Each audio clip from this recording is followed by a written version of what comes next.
అందరికి ప్రైజ్లో దేవుడి నామానికి మహిమ కలుగును గాక. అందరు సంతోషంగా ఉన్నారా? ఈరోజు కొంచెం వాక్యం మంచి ఉడుకు మీద ఉంటుంది. ఈరోజు ఏ విధంగా ఉంటుంది? కొంచెం ఉడుకు మీద ఉంటుంది. ఎందుకంటే లాస్ట్ దినంలో ఉన్నామన్న విషయాన్ని మనము తెలుసుకున్నాం. ఏ దినంలో ఉన్నామని? లాస్ట్ దినంలో ఉన్నామని. అయితే అంతకంటే ముందు ఆదికాండము 17వ అధ్యాయము 7వ వచనం చదువుకున్నాం. 17:7 త్వరగా తీసిన వాళ్ళు తొందరగా తీయండి. మొదటినే ఉంటుంది 12వ పేజీ, బైబిల్లో 12వ పేజీ, 11వ పేజీ చూడండి. 11వ పేజీ 17:7 చదవండి. నేను నీకును నీ తర్వాత నీ సంతానములకు దేవుడనై ఉండునట్లు నాకును నీకును నీ తర్వాత వారి తరములు నీ సంతతికి మధ్య నా నిబంధనను నిత్య నిబంధనగా స్థిరపరచగల. ప్రార్థించుకున్నాం. దయగల తండ్రి, ప్రేమ గల తండ్రి, ఈ రోజు వాక్యంలోకి వెళ్ళుచుండగా తండ్రి, నాలో ఉండి మీరు మాట్లాడండి తండ్రి. వినగల చెవులు, గ్రహించగల మనసులు మీకు దయచేయండి.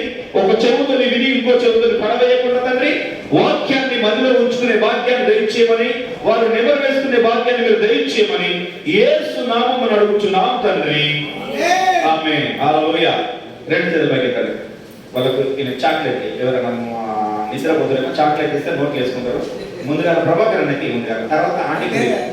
అర్థమైందా? ఇవ్వమని చెప్పిందా? ఇవ్వండి. మనిషి ఒకటి అడ్జస్ట్ వేసుకోండి. కిరణ్ పోయి. హల్లెలూయా.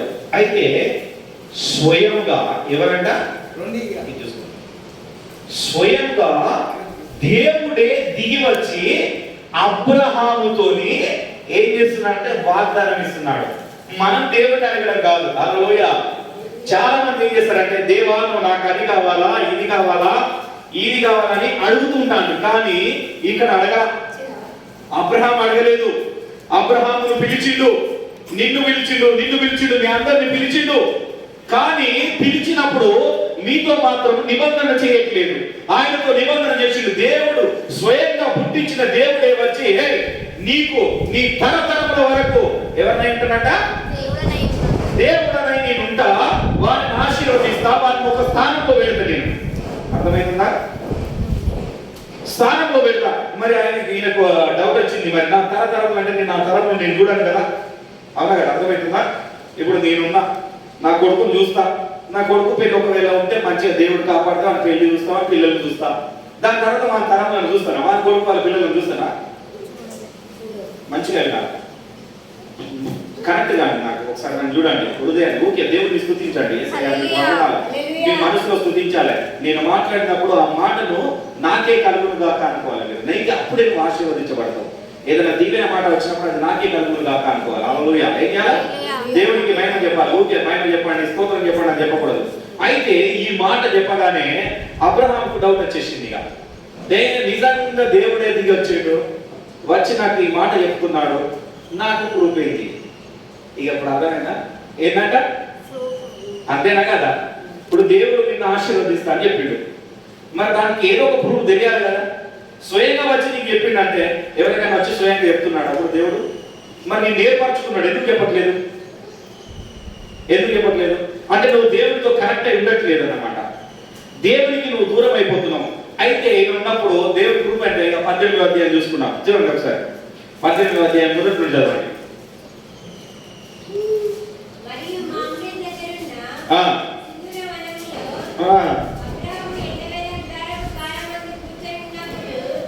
ఎప్పుడట?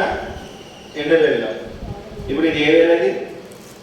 ఎండవేళనా చలికాలమా? మంచిగా గుర్తుపెట్టుకోండి. ఈ ఎండవేళలో అబ్రహాము మమెక్రేమ్ అని ఒక సింధూర వృక్షం కింద ఆయన కూర్చున్నాడు. అప్పుడు గూడాలు వేసుకునేది. ఇలాంటి ఇల్లు లేవు మనకు, స్థిరమైన ఇల్లు అప్పుడు లేవు. అవునా కదా? సెల్స్ లేవు. అయితే లేనప్పుడు అక్కడ కూర్చున్నప్పుడు ఏం చేస్తున్నాడంటే, చదువు ఎవరు కనబడ్డారంట? మళ్ళీ వచ్చిండు ఆయన దగ్గరికి. ఈయన దగ్గరికి ఏమొచ్చాడు? మళ్ళీ వచ్చిండు. కనబడగానే కళ్ళు ఎత్తి చూడగానే ఎంతమంది? ముగ్గురు మనుషులు. హల్లెలూయా. మరి మొదటనే ఒక్కరే కనబడ్డాడు, మళ్ళీ ఇప్పుడే మన ముగ్గురు మనుషులు అన్నాడు. అర్థమైందా? ఈ డౌట్ ఎవరికైనా వచ్చిందా? ఈ మాట చెప్పగానే అందరికి ఏమొస్తుంది అంటే తండ్రి కుమార పరిశుద్ధాత్మ దేవుడు ఉన్నాడు కదా, త్రియేక దేవుడు కదా, ఆయన వీళ్ళకి ఆ ముగ్గురు వచ్చి ఈయన కనబడ్డట్టున్నారు అనుకుంటారు. అవునా కదా? అవునా కదా? ఈ మాటను ఎంతమంది నమ్ముతున్నారు? అన్న నమ్మట్లేదా? నమ్ముతున్నావా లేదా? అందరూ అనుకుంటారు ముగ్గురు కనబడి అక్కడ త్రియేక దేవుడు వచ్చి స్వయంగా అబ్రహాం కనబడ్డాడు అనుకుంటారు. అవునా కదా? కాదు. అలా నమ్మిందంటే మనం ఇష్టం ఏంటంట? ఇప్పుడు ఏం చెప్పిండు ఇంతకుముందు? ఏం చెప్పినా నీ తరతరములకు దేవుడనై ఉంటానన్నాడు. మరి తరతరములు చూడాలి కదా, ఆయన చూడాలంటే తరతరం ఈయన చూడడు కనుక ఆయన తెలుసుకోవాలంటే ఏం చేసిందంటే ఏ కాలంలో ఏ విధంగా వస్తాడో యేసుక్రీస్తు వారిని స్వయంగా చూసిండు అబ్రహాం. ఆ విషయాన్ని స్వయంగా యేసు ప్రభు వారు ఒప్పుకున్నారా లేదా? యోహాను సువార్త 8వ అధ్యాయం చూడండి 56వ వచనం. యోహాను 8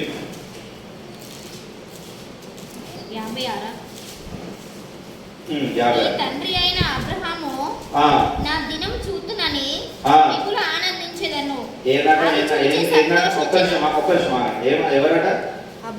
ఎవరితో చెప్తున్నాడు? ఇజ్రాయేల్తో చెప్తున్నాడు. ఇజ్రాయేల్తో ఏమని చెప్తున్నాడు? తీసారా? అందరు తీసారా? అందరు తీయాలి. 88వ పేజ్ నెంబర్ 88, 89 కొత్త నిబంధనలో. అందుకనే బుక్స్ కూడా ఇచ్చిన అందరు రాసుకోవాలని. కొత్త నిబంధన మొత్తం వెనకకు ఉంటుంది, లాస్ట్కి ఉంటుంది. బైబుల్ లాస్ట్ 88 అన్న ఇంటి ఉంటుంది. తీసారా? బైబుల్ చదువుతున్నారు అట్లయితే చదువు చదువుకున్నా. మీ తండ్రి అయిన అబ్రహాము నా దినము చూస్తునని మిగులు ఆనందించెను. అది చూచి సంతోషించెను. మరి అబ్రహాం చూసిందా లేదా? ఎందుకంటే ఆయన దగ్గరికి వచ్చిందిగా మొదట ఒక్కడిగానే కనబడిండు. మంచిగా వినండి, మొదట ఒక్కడిగానే కనబడిండు. నెక్స్ట్ నేను ఏ విధంగా ఏ అవతారంలో వస్తా నేను భూమి మీదకి చూపించిండు. దాని తర్వాత నేను ఏ విధంగా మిమ్మల్ని కాపాడుకుంటా ఉంటా అన్నది చూపించిండు. 3 తరాలు చూసిండు. అందుకని ఏం చేసిండు? ముగ్గురు మనుషులు చూశాడా లేడా? మన అధికార 18 వద్దాం. చూశాడా లేడా? చూడగానే ఏమన్నా అంటే వాళ్ళని చూసి ఆయనకు అప్పుడే ఎదిగిపోయింది. అందుకనే దేవుడు ఏమన్నాడు అంటే అబ్రహాము కూడా ప్రవక్త అన్నాడు. హల్లెలూయా. ఎందుకంటే ఆయన దేవుడితో కనెక్ట్ అయి ఉన్నాడు కనుక ఆ చూడగానే ఈయనకి సంతోషం కలిగి ఏమన్నాడు అంటే చదువుకుంటారు అన్నాడు.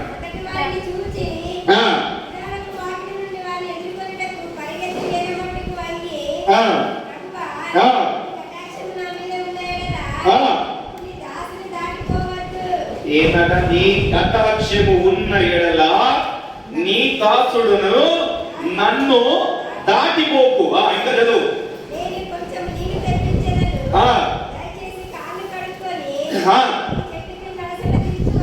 ఏంటంట? కొన్ని నీళ్ళు తీసుకొస్తా, ఇగో కాళ్ళు కడుకో. ఎదురండి ఏం చేస్తా? కాళ్ళు కడుకో, కొన్ని మంచిది చెట్టు రాకనుకో, కొంచెం భోజనం చేసి వెళ్ళిపో. నువ్వు అందుకే వచ్చినావు కదా అంటాడు. దాని కింద చెప్తాను, చదువుకుంటూ పోతున్నాడు, లేట్ అవుతుంది కనుక నేను చెప్తా. ఏమంటున్నాడు? స్వయంగా చెప్తున్నాడు, నిన్ను ఆశీర్వదిస్తాను, తరతరంలో నేను దేవుడై ఉంటాను అని చెప్పిండు. కానీ ఆ దేవుడై ఉంటానంటే మనం ఏం చేస్తున్నాం అంటే ఆ తరాన్ని నిలుపుకోలేకపోతున్నాం. హల్లెలూయా. నిలుపుకుంటున్నామా? దేవుడై ఉంటానన్నాడు, నిలుపుకుంటున్నామా? నిలుపుకోవట్లేదు. కానీ స్వయంగా అబ్రహాము చూసి ఏమన్నాడంటే నీవు వచ్చినావు, ఓకే, నా దగ్గర ఉండడానికే వచ్చినావు, ఇవాళ ఒక్కరోజు రా ఉండు అనగానే మంచి భోజనం చేసి అన్ని సిద్ధపరచగానే ఇక డౌట్ వచ్చేసింది. ఏంటంటే అబ్రహాము స్వయంగా దేవుడు వచ్చాడు. దేవుడు భూమి మళ్ళీ వచ్చిందంటే ఏదో ఒక మతలా ఉంటుంది. అవునా కదా? ఓ పాస్టర్ ఒకరి ఇంటికి వచ్చిందంటే ఏదో ఒక మతలా ఉంటుంది. అవునా కదా? ఒకరితో మాట్లాడుతున్నాడంటే ఏదో ఒక మతలబు ఉంటుంది. అక్కడ ఫ్యాన్ ఉంటుంది, వేసుకోండి. అక్కడ ఫ్యాన్ స్విచ్ చేసుకోపోయిన, ఓకేనా? అవునా కదా? పాస్టర్ ఒక విషయం పైన ఉంటుంది. పాస్టర్ ఏదైనా విషయం చెప్పిండంటే అది కొంతమంది అనుకుంటారు కావచ్చు, నార్మల్గా చెప్పే వాళ్ళు ఉంటారు కొంతమంది. కానీ దేవుడు ఏర్పరచుకున్న వాళ్ళు ఏంటంటే దేవునితో కనెక్ట్ అయిన మాటలు మాత్రమే చెప్తాడు. అవునా కదా? ఏం చేస్తారు? కనెక్ట్ అయిన మాటలు చెప్తారు. పైన స్విచ్ అయిపోవాలి, ప్రవకరణ స్విచ్ అయిపో. అవునా కదా? కనుక అయితే ఇక్కడ ఏమైందంటే ఆయన చెప్పిండు, అవన్నీ వచ్చిన తర్వాత ఇక ఏమనుకున్నాడో ఏమో కానీ తిన్నర భోజనం చేసిండు, అంతా వెళ్ళిపోయిన తర్వాత అప్పుడే చెప్తున్నాడు, అప్పుడే ఇక నిబంధన ఇస్తున్నాడు. ఏమి ఇస్తున్నాడు? నీకు ఒక కుమారుడిని ఇస్తా, నేను ఆశీర్వదిస్తా. ఏం చేస్తారట? ఆశీర్వదిస్తా అని చెప్తే ముందుగా ఎవరంటే వాళ్ళ భార్య అసలే నమ్మలేదు. నమ్మిందా? నవ్వింది. నువ్వు ఎందుకు నమ్మిన దేవుడు, నువ్వు నవ్విన ఎందుకంటే నేను నవ్వలేదంటే, నేను ఇన్నాళ్ళు మీరు చెప్తున్నా అంటే దేవుడు ఆశీర్వాదాలు పొందుకుంటా అంటే ఎన్ని రోజులు మీరు నవ్వుకుంటున్నారు. ఏక వస్తాయిలే అన్నారు కానీ ఆ ఆశీర్వాదాలు పొందుకున్నారు కదా? అస్సలు పొందుకోలేదు. ఇప్పటి నుండి పొందుకోవాలని చెప్తున్నా. అందుకని వాక్యం చెప్తున్నా, ఇప్పటి నుండి పొందుకోవాలా, రిసీవింగ్ చేసుకోవాలా. నవ్వింది అయినా కానీ దేవుడు ఏమన్నాడంటే నీవు నవ్వినా కానీ నువ్వేం చేసినా కానీ మళ్ళీ ఒక ఛాయిస్ ఇస్తానా నీకు. మళ్ళీ ఈ సమయానికి ఏంటంట చూడండి, చూద్దామా? 10వ వచనం చూస్తున్నాం. అందుకు ఆయన మీదటికి ఈ కాలము నీ యొద్దకు నిశ్చయముగా మరలా వచ్చేదను. ఏంటంట? అప్పుడు మళ్ళీ ఈ కాలం అంటే మళ్ళీ ఎండాకాలంలో మళ్ళీ నేను దగ్గరకు వస్తా. అప్పుడు నీ భార్య అయిన శారాకు ఒక కుమారుడు కలుగునని చెప్పాను. అయితే చెప్పిండు మళ్ళీ ఎండాకాలం వస్తానయా, మళ్ళీ ఒక సంవత్సరం కనిపెట్టింది దేవుడు. ఏం పెట్టిండు? మనకు సంవత్సరం. ఎండాకాలం అంటే ఎండాకాలం వచ్చే వరకు సంవత్సరం అవుతుంది. కరెక్ట్ అయితే లేదు. మీరు ప్రతిస్పందనిస్తే నేను చాలా మర్మమైన సంగతులు చెప్తాను.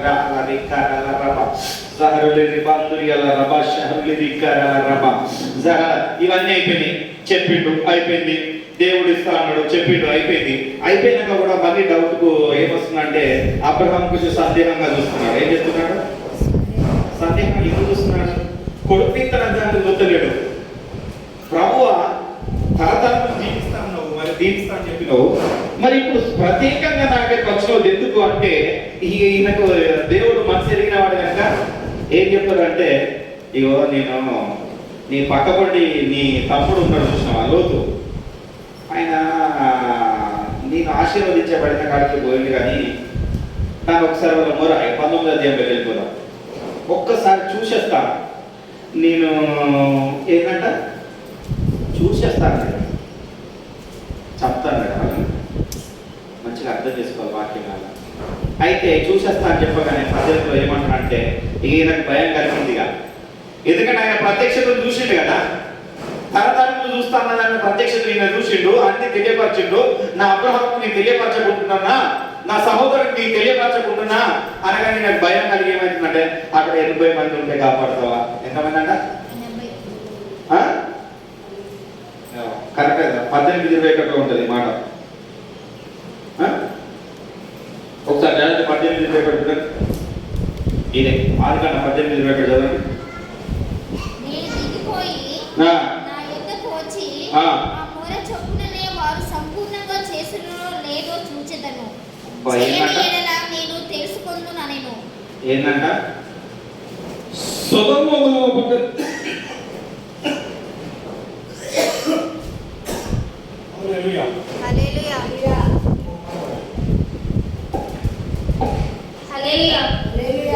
ఘనమైనవి నీ కార్యములు నా ఎడల, స్థిరమైనవి నీ ఆలోచనలు నా యేసయ్యా. కృపలను పొందుచు కృతజ్ఞత కలిగి స్తుతులర్పించెదను అన్ని వేళలా. మర్మాన్ని ఇప్పుదాం అనుకునే వరకే గొంతు పట్టుకున్నాడే. హల్లెలూయా. అయితే ఏమంటున్నారంటే ఇన్నాళ్ళు వాళ్ళు మొర పెడుతున్నారు, వాళ్ళందరూ కూడా భయపడుతున్నారు. వాళ్ళ మొర నిజమైనదా అబద్ధమైనదా? అర్థమవుతుందా? ఇన్నాళ్ళు మనం మొర పెట్టామా లేదా? పెట్టలేదా? మరి ఆ మొర నిజమైనదా అబద్ధమైనదా? స్వయంగా వినడానికి దేవుడే వచ్చిండు. మనుషులు రాలే, దేవతలను పంపించలేదు, ఎవరిని పంపించలేదు. కానీ దేవాది దేవుడు సృష్టించిన దేవుడే స్వయంగా ఆ పట్టణాన్ని, ఆ ఊరిని మిమ్మల్ని చూడడానికి స్వయంగా దిగి వచ్చిండు. దిగి వచ్చి ఏమంటున్నారంటే వాళ్ళ మొర గొప్పగానే ఉన్నదట. ఏ విధంగా ఉన్నది? 21 ఏమంటున్నాడు? మొర గొప్పదే. చదవక 18:21. నేను దిగిపోయి నా యుద్ధకు వచ్చి ఆ మొర చొప్పుననే వారు సంపూర్ణంగా చేసిరో లేదో చూసేదను. సంపూర్ణంగా ఏంటంట? సంపూర్ణంగా చేశారో లేదో. ఇక ప్రార్థన చేయమంటే మనం చేస్తాం, ఫుల్గా చేస్తాం, కానీ ఆ ప్రార్థన దేవుని యుద్ధకి వెళ్తుందో లేదో మనం ఎప్పుడన్నా ఆలోచించామా? నేను ఆలోచించిన కాబట్టి దేవుడు ఇది బయలుపరుచున్నా. సంపూర్ణంగా చేశారో లేదో ఒకసారి నేను చూసి వస్తా, నేను తెలుసుకొని వస్తా. మరి తెలుసుకొని వచ్చిన తర్వాత మాట్లాడదామని చెప్పాడు. అయితే ఆయన ఈ మాట వినగానే అబ్రాహాముకు భయం కలిగింది. ఎందుకు? వాళ్ళు నామకార్థంగా చేస్తున్నారన్న విషయం ఈయన కూడా తెలుసు. ఎవరు వీళ్ళు? ఏం చేసిన వాళ్ళు? వాళ్ళకు మంచి విత్తనాలు విత్తబడి ఉన్నాయి, కానీ ఆ విత్తనాలు ఎక్కడ పడ్డాయి? ఎలా పడ్డాయి? బాగా కనెక్ట్ అవుతారు, బాగా కనెక్ట్ అవుతారు. దేవుడికి మహిమ కలుగును గాక. హల్లెలూయా. ఆయన చేసే విత్తనం అయితే మంచిగానే జల్లిండు. ఎంత జల్లాలో అంత జల్లుతూనే ఉన్నాడు, కానీ ఆ విత్తనం ఎక్కడ పడ్డదట? ముళ్ళ పొదలో పడ్డది. కనుక స్వయంగా దేవుడు దిగచ్చి చూసి ఆయన ఏమంటున్నాడంటే వాళ్ళ మొర గొప్పగానే ఉన్నది, బాగానే ఉన్నది, కానీ వాళ్ళు నిజంగా వాళ్ళ మొర వాళ్ళ బాగున్నదా లేదా ఒక్కసారి నేను చూసేస్తా అనే వారికి నాకు భయం పుట్టుకున్నదిగా. దేవుడు సేవకుడు కదా అబ్రాహాముకు ఏం పుట్టుకున్నది? భయం పుట్టుకున్నది. నాకు కూడా బాగా భయం పుట్టుకున్నది. హల్లెలూయా. అందుకని ఇన్ని రోజులు నేను ఏం చెప్పినంటే ఆ భయం కానీ కదా ఏమో చూడండి మీరు వస్తున్న రామని అనుకున్నా. అర్థమైందా? దేవుని ఉగ్రత ఎలా ఉంటుంది అన్నది ఇప్పుడు మనం 19వ అధ్యాయంలో చూసుకున్నాం. అయితే 18:24 ఏమంటారంటే ఇక ఈయన కోపం, ఈయనకు బాధ కలిగి ఏమంటారంటే ఎంతమంది అట? 80 మంది ఉన్న ఎడల ఆ పట్టణాన్ని కాపాడుతావా అని అడుగుతాడు. ముందుగా ఎంతమంది చెప్తున్నాడు? 80 మంది. ఒక్కరని అడగలేనా? ఒక్కరన్న మాట రాలే. కొత్త నిబంధనలు ఉంటారు. ఒక్క నీతి మందులు ఉంటే ఆ పట్టణాన్ని మొత్తం కాపాడతారు, కొత్త నిబంధనలు ఉంటాయి. కానీ ఇక్కడ ఏమంటున్నాడు? 80 మంది ఉన్నారా? లేరు, 80 మంది లేరు. మరి లాస్ట్కు 27 వస్తే 40 మంది ఉన్నారు అంటాడు. మళ్ళీ మనం చూడండి, అది అక్కడ 27 వచ్చిన అంటాడు. అందుకు అబ్రహాము ఇదిగో ధూళియు బూడిదైనైనా నేను ప్రభుతో మాట్లాడి తెగించుచున్నాను. ఎంత తగ్గించుకున్నాడు? ఏమంటున్నాడ? ధూళి బూడిద. ధూళి అంటే ఎగిరిపోయేది, అవును కదా? నేను ఎప్పుడో ఒకసారి చచ్చిపోతాడు, ఈ విషయం నాకు తెలుసు. ఆ మట్టిలో ఆ ధూళిలో కలిసిపోతా, ఆ దొమ్ములో కలిసిపోతా అని తెలుసు. ఈ మాట ఎవరన్నా దేవుని తగ్గించుకుంటారా? మంచిగా తయారై తక్కువ తిక్కేసుకొని మధ్యలో పాస్టర్ కూడా మంచిగా ఏం చెప్తున్నా అంటే కోట్లు వేసుకొని ఇది పెట్టుకొని మంచిగా యూట్యూబ్లో అన్ని పెడుతున్నాడు. ఏమైంది? దేవుని ఉగ్రత వచ్చిందా రాలేదా? ఇప్పుడు ఎవరు మాట్లాడుతున్నారు? హల్లెలూయా. ఇప్పుడు ఎవరైనా మాట్లాడుతున్నా? మన స్థానం ఏంటిదో తెలుసుకొని మాట్లాడాలి, అవునా కదా? అయితే అబ్రహాము స్థానాన్ని ఎరిగినైనా ఎరిగి ఒక్కసారి కోపం తెచ్చుకోకయ్యా, నేను దుమ్ము ధూళి పనికిరానుని ఆయన నీతో ఒక్కసారి మరొకసారి మాట్లాడతానా? ఒకవేళ 40 మంది ఉంటే ఆ పట్టణాన్ని కాపాడతావా? ఎంతమంది? 40 మంది అయిపోయారు. ఇప్పుడు 2 అయింది. ఫస్ట్ 20 అడిగిండు, రెండవదిగా 40 అడిగిండు, మూడవదిగా 30 అడుగుతాడు. హల్లెలూయా. అదంతా ఇంటికి పోయిన చదువుకోండి. 30 అడుగుతాడు. ఇక 30 అడిగిన తర్వాత ఇక మరీ తెగిపోతున్నాడు. ఏం చెప్తారు? 18 లాస్ట్ వచ్చిన చూసుకున్నాం, 30 కూడా వచ్చినాం. అందుకు అతడు ప్రభు కోపపడని ఎడల నేను ఇంకో మారే మాట్లాడేదను. ఇక మొత్తం తెగించాడు. ఇక కోపం ఎప్పటికీ 3-4 సార్లు అడిగిండు. ప్రభువా ఇక ఇంకోసారి మాట్లాడుతుంటే నేను ఒక్కసారి మీ కోపం లేకపోతే ఒక్కసారి అడుగుతా, ఎందుకంటే నీ కోపం ఉంటే ఎట్లుంటుందో నాకు తెలుసు, అవునా కదా? నీ కోపం ఏ విధంగా వస్తుందో నాకు తెలుసు, నేను చూసిన అక్కడ ఏం జరిగిందో నేను చూసిన, నాకు కనబడుతుంది, నువ్వు నాకు చూపించిన ముందే చెప్పిన కదా, అబ్రాహం తెలియపరచకుండా నేను ఉండనా అన్నాడు కదా దేవుడు, తెలియపరిచింది కదా ఏం జరుగుతుందని చూసినా కాబట్టి ఇక చూడు ఏమంటాడు 10 మంది ఒకవేళ అక్కడ 10 మంది కనబడుదురేమో ఆయన ఆ 10 మందిని బట్టి నాశనం చేయగా యుందువనెను. యెహోవా అబ్రాహాముతో మాటలాడి చాలించి వెళ్ళిపోయెను. ఏం చేసినట? ఏ 10 మంది అనగానే ఈయన ఏమన్నాడంటే ఏం మాట్లాడకుండా ఇక చాలించి మాట్లాడిన తర్వాత వెళ్ళిపోయాడు. ఎందుకు వెళ్ళిపోయాడు అంటే, ఎందుకు వెళ్ళిపోయాడు అన్న విషయం ఈయనకు తెలుసు, ఆయనకు తెలుసు. ఎట్లా తెలుసు? ఆయన మాట్లాడింది ఇప్పటిదాకా అడుగుకుంటూ వచ్చింది ఎవరి గురించి? అర్థమవుతున్నా? ఇప్పటిదాకా నేను దేవుని అడుగుకుంటూ వచ్చింది ఎవరి గురించి? విశ్వాసమైన మీ గురించి, వారిని కాపాడాడు. అందుకని ఏం చేసిందంటే, ఇక్కడ ఏం చేసిందంటే ఆయన దేవుడు మనసు ఎరిగింది కనుక మనసు ఎరిగి ఏం చేసిందంటే కాపాడేసాడు. హల్లెలూయా. లోతు కుటుంబాన్ని కాపాడాలనుకొని ఆయన ఏం చేసుకున్నాడు అంటే, ఎవరిని బట్టి చేసుకున్నాడు? అబ్రహామును బట్టి ఒక కుటుంబాన్ని కాపాడాలని చూసుకున్నాడు. ఆ కాపాడబడిన కుటుంబము నిలబెట్టుకోలేకపోతుంది. హల్లెలూయా.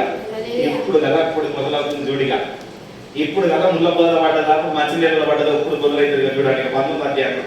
అయితే ఆ సాయంకాలమైన ఆ దేవదూతలు సొదొమ లోతునకు గవ్యంతో కూర్చుండగా లోతు వారిని చూసిందిగా ఏం చేసిండు? సాయంత్రం ఈ మాట్లాడిన తర్వాత ఏమైంది దొరికేనా? అబ్రహాము సమాచారం పంపించిండు. అక్కడికి ఏం పంపించిండు? లోతుకు సమాచారం పంపించాడు. లోతే ప్రవక్త కాదు, లోతు వీళ్ళ అప్పులు వాళ్ళు దేవుళ్ళని తెలియదనుకో, అర్థమవుతుందా? లోతు ప్రవక్త నేను ఎక్కడ రాసిపెట్టి లేదు, సాధారణంగా మన మనిషి, అర్థమవుతుందా? నీవు ఉన్నావు, దేవుడు నిన్ను ఎన్నుకున్నాడు, నీ అన్నలో నీ తమ్ముడిని ఎన్నుకోలే, నీ తమ్ముల మీద దేవుని ప్రేమ లేదు, మంచి అర్థమైందా? నీకు తెలియపరచడు నీ తమ్ముడి గురించి, కానీ నీ తమ్ముడికి తెలియపరచడు. కొంతమంది ఏమంటే కొంచెం మూర్ఖత్వ ఆలోచనలు ఉంటాయి. నేను చెప్పిన దేవుడు నాకు చెప్పడానే అంటారా? ఎవరైనా అన్నారా? అట్లా ఎప్పుడైనా మీరు అనుకున్నారా? అయ్యగారు మీకే దేవుడు తెలియపరచడా, నాకు తెలియపరచడానికి అనుకున్నారు? ఎప్పుడైనా అనుకున్నారా? అనుకోలేదు. అనుకోకపోతుంది చాలా మంచిది. అయితే అబ్రహాం ఏం చేసిందంటే లోతుకు సమాచారాన్ని పంపించాడు. సమాచారం పంపించగానే సాయంకాలం అయిన తర్వాత ఇద్దరు దేవదూతలు వెళ్తున్నట్టే వారికి ఎదురుకి ఏం చేసిండు? ఎదురుగా పోయి స్వాష్టంగా పడిపోయినాడు వాళ్ళ కాలంలో. హల్లెలూయా. ఏం చేసిండు?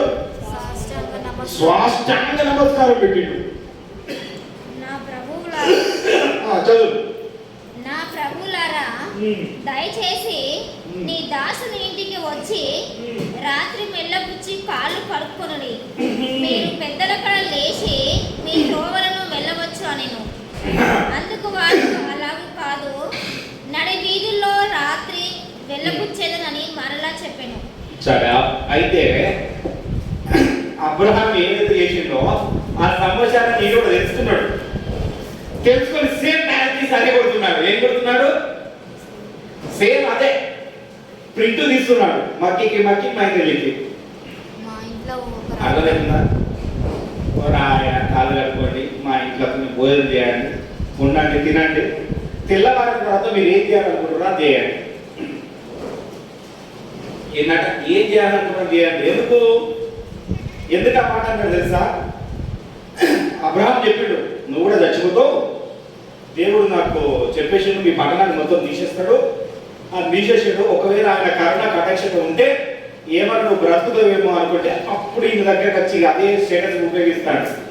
అర్థమైందా? అర్థం కాలేదా? లోతు కూడా చనిపోతా అని ఆయన ఎరిగిండు. ఆయన బ్రతకడానికి ఇప్పుడు ఏం చేస్తున్నాడు? ఈయనను వీళ్ళని బ్రతిమలాడుతున్నాడు. బ్రతిమలాడడం మొదలు పెట్టుకుంటున్నాడు. హల్లెలూయా. ఎందుకంటే ఆ పట్టణాన్ని, సొదొమ పట్టణాన్ని నాశనం చేస్తా అని అబ్రహాముకు తెలియపరచగానే, అబ్రహాం సమాచారం ఆయనకి ఇయ్యగానే ఆ సమాచారంలో ఆయనకి ఇక ఏమైతుందంటే ఆయన అయిపోయింది. ఇక దేవుడు ఏదైతే చెప్పిండో చాక్లెట్ వేసుకున్నట్లా వేసుకున్నావా?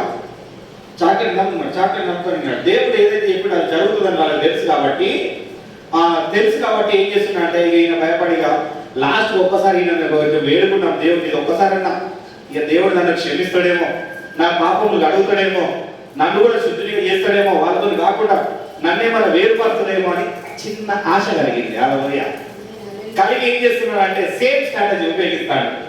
కలగలుకోండి, కొంచెం భోజనం చేయండి, మా ఇంట్లో కొంచెం పడుకోండి, నిద్ర చేయండి ఒక రోజు. అర్థమవుతుందా? భోజనం అంటే దేవుని ఆహారం, అవునా కదా? దేవుని మాటలు కొంచెం చెప్పండి. అర్థమైనా? వాక్యం గురించి నాకు తెలియపరచండి. కొంచెం ఉన్న దానిలో ఉన్న ఆత్మీయతలో ఉన్న దాన్ని ఈ కొంచెం మేలు కొలిపి నన్ను ఇంకా కొంచెం లేపండి. ఏమన్నా ఒకవేళ నరకానికి పోకుండా పరలోకానికి పోయే మార్గాన్ని నాకు చూపించండి. ఎట్లా నేను నిద్ర పుచ్చుకోవడానికి నేను ఎట్లా చనిపోతా ఆయనకు అయిపోయిందిగా, నేను చనిపోతా కాబట్టి మీ రాజ్యంలో ఉండడానికి నాకు ఒక అవకాశాన్ని అని ఇండైరెక్ట్ గా అడుగుకుంటున్నాడు. ఏం చెప్తున్నాడు? బలవంతం చేసినట. మధ్యలో లోపల పోయి ఊరు మధ్యలో పోయి చూస్తా, ఊరు ఎట్లున్నది, ఎవరు ఎట్లా ప్రార్థన చేస్తున్నాడు, ఎవరు ఏ విధంగా ఉన్నాడు, ఏ విధంగా నడుచుకుంటున్నాడు, ఆమె ఏ విధంగా నడుచుకుంటాను, ఈయన ఏ విధంగా నడుచుకుంటున్నాడు నేను చూస్తా అని ఈయనంటే ఈయనేం చెప్తాడు? బలవంతం చెప్తాడు. అవునా కదా? దేవుడు ఊరన్నీ చూసి మొత్తం అందరిని ఒకసారి చూసి వాళ్ళు నిజమైన మొరనా కాదా? ఎందుకంటే పద్ధతి అన్నాడు కదా, వాళ్ళు మొరబెడతారు నాకు, మరి ఆ మొర నిజమైందా కాదా? అర్థమైందా? మొరబెడుతున్నావు, లోకమంతా మొరబెడుతున్నది, ఆ లోకమంతా మొర నిజమైనదా కాదా? ఎందుకంటే లాస్ట్ స్టేజ్ లో ఉన్నాము. శిష్యులతో చెప్తున్నాడు, ఏమని చెప్తున్నాడంటే నా దినాన్ని మీరు చూడరు, నేను వచ్చినప్పుడు నోహము దినంలో జరిగినట్టు జరుగుతుంది, లోతును ఒకసారి జ్ఞాపకం చేసుకోండి అని లూకాసు వార్త చెప్తున్నాడు. అవునా కదా? ఆ మాట చూస్తాం ఒకసారి. ఏంటి లూకాసు వార్త చెప్తాం. రిబా కురియాల రబా షరులి రిబందురాల బాసరాల రబాల రక్రియాల రిబిహాల రక్కరాల రబందురియాల రబాస్ జిహార రక్కరాల రబందురియాల జిహార షరులి విక్కరాల రబా. దేవానికి స్తోత్రం. 18 అనుకుంటాం. 17 26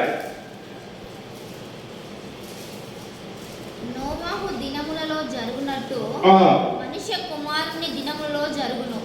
32 చదువున్నాను. ఒక 32 లోతు భార్యను జ్ఞాపకం చేసుకొనుడి, తన ప్రాణమును రక్షించుకొను వాడు దానిని పోగొట్టుకొనుచు, దాన్ని పోగొట్టుకొను వాడు దాన్ని సజీవముగా కాపాడుకొనును. ఏంటంట? లోతు భార్యను జ్ఞాపకం చేసుకోమని స్వయంగా యేసుక్రీస్తు వారు చెప్తున్నారు. ఎందుకు చెప్తున్నారు తెలుసా? అక్కడ నాశనం చేసింది అయింది కదా. అర్థమైందా? మన వాక్యంలో కొత్త ఇక్కడ శిష్యులతో చెప్తున్నాడు ఏంటంటే నోహపు దినములు ఎట్లా విధంగా జరిగిందో ఆ విధంగా చేస్తా. మళ్ళీ ఒక్కోసారి దాంతో పాటు లోతు భార్య కూడా జ్ఞాపకం చేసుకో. లోతు భార్య విషయంలో కూడా ఏం జరిగిందో ఒకసారి నువ్వు జ్ఞాపకం చేసుకో అని శిష్యులకు హెచ్చరిస్తున్నాడు. ఇప్పుడు మన 19లోకి వచ్చేద్దాం. ఆది కాండం 19 అధ్యాయంలోకి వచ్చేద్దాం. వచ్చారా? హల్లెలూయా. అయితే ఇక్కడ ఏం చేస్తున్నాడంటే వీళ్ళకి ఏం చేసిండంటే భోజనం చేసిండు, అన్ని అయిపోయింది. ఇక వీళ్ళు చేసిన తర్వాత ఉదయాన్నే ఏం చేసుకోవాలా? తెలుసుకోవాలా. అవునా కదా? తెలుసుకోకంటే ముందే వాళ్ళ మొర దేవుడికి తెలుసు, కానీ మరి ఒక్కసారి అవకాశం ఇచ్చింది చూడడానికి వచ్చినప్పుడు, అవకాశం ఇవ్వడానికి వచ్చినప్పుడు వాళ్ళు ఏం చేసిందంటే నీ దగ్గరకు వచ్చిన ఆ ఇద్దరు మనుషులను ఊరంతా ఎవరు ఏం చెప్తారు? ఆ ఇద్దరు మనుషులను మాకేమో మేము వారితో శయించాలా? వీళ్ళకి అర్థమైతలేదు, అసలు మ్యాటర్ అర్థమైతలేదు. మరి దేవుడే వచ్చినాడు, ఆల్రెడీ అబ్రహాం సమాచారం పంపించినాడు, ఇవాళ జరుగుతుందేమో అన్న భయం వీళ్ళు లేదు. అవునా కదా? ఉన్నదా? ఒక పాట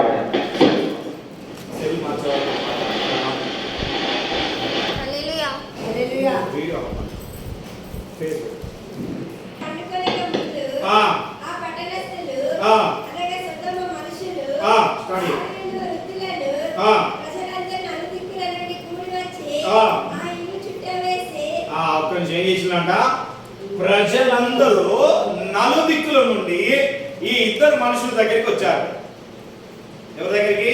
ఇద్దరు మనుషులు. ఈ ఇద్దరు లోతు దగ్గర ఉన్న ఇద్దరు మనుషుల దగ్గరికి వచ్చి నలుదిక్కుల నుండి వచ్చి ఏం చేస్తున్నారంటే లోతును పిలిచి, ఆ ఈ రాత్రి నీ యొద్దకు వచ్చిన మనుషులెక్కడా? ఆ మేము వారిని కూడినట్లు ఆ మా ఎదుటి వారి వెలుపలకు తీసుకొని రమ్మని ఆ అతనితో చెప్పగా, హల్లెలూయా. చాలు నాన్న, ఒక్క నిమిషం ఆపండి. ఏం చేస్తున్నారంటే వీళ్ళతో ఏం చేస్తున్నారంట, వాళ్ళు దేవుడు మనుషులని తెలుసు. ఎందుకంటే ఏం చేసిండ్రు, నోవాహు దినంలో ఏం చేశారంటే దేవుడి పిల్లలు మనుషులు కలిసి ఏం చేసిండ్రు, పెళ్లి చేసుకున్నారు. తెలుసా విషయం? ఆదికాండం 6వ అధ్యాయం 8వ అధ్యాయం ఉంటాడు చూడండి. ఆడ ఉంటుంది అక్కడ ఉంటుంది, కానీ అది టైం అవసరం లేదు. కానీ దాన్ని మీకు దాన్ని గుర్తు చేస్తున్న ఇంటికి వెళ్ళినాక చదవండి. కానీ అయితే ఇక్కడ ఏం చేస్తున్నారంటే వాళ్ళకు సమాచారం వచ్చింది, రాలేదని తెలియదు. అర్థమైంది? నమ్మలేదు. వీళ్ళు వచ్చిన వాళ్ళకి తెలుసు. సాయంత్రం కూడా వచ్చింది కదా, సాయంత్రం కూడా నీ ఇంటికి ఎవరైనా అత్త తెలుస్తుందా? తెలుసరా? సాయంత్రం పడుకుంటావు, ఏదో ఒకటి పనుంటావు, ఎవరో చుట్టా వచ్చిన ఎవరైనా పట్టించుకుంటారా? పట్టించుకోరు. ఎందుకు మరి? ఎవరు పట్టించుకున్నారు? అబ్రహాం ఇచ్చింది కదా, ఆ సమాచారం పంపించింది కదా. అర్థమవుతుందా? దేవుని వాక్యం మంచిగా లోతుగా వినాలి. అబ్రహాము పంపించిండు సమాచారం, లోతు పంపించిండు. అరే ఆ పట్టణం నుండి, ఆ ఊరు నుండి ఇక్కడ ఈ ఊరికి ఏదో సమాచారం వచ్చిందంటే అందరు తెలుసుకుంటారు. మన విషయాలు తెలియదు. కానీ కొంతమంది ఏంటంటే మన పక్క పట్ల ఏం చెప్తారంటే వాళ్ళు ఇట్లే జరుగుతారు, నువ్వు కింద చెవి పెడతారు. అందుకే కొంతమంది గోడకు చెవి ఉంటారు, మంచి నిమ్మదిగా మాట్లాడతారు అంటారా? ఎందుకంటే ఇతర విషయాలే కావాలి అందరికి. అర్థమైందా? నీ విషయాలే కావాలి అందరికి.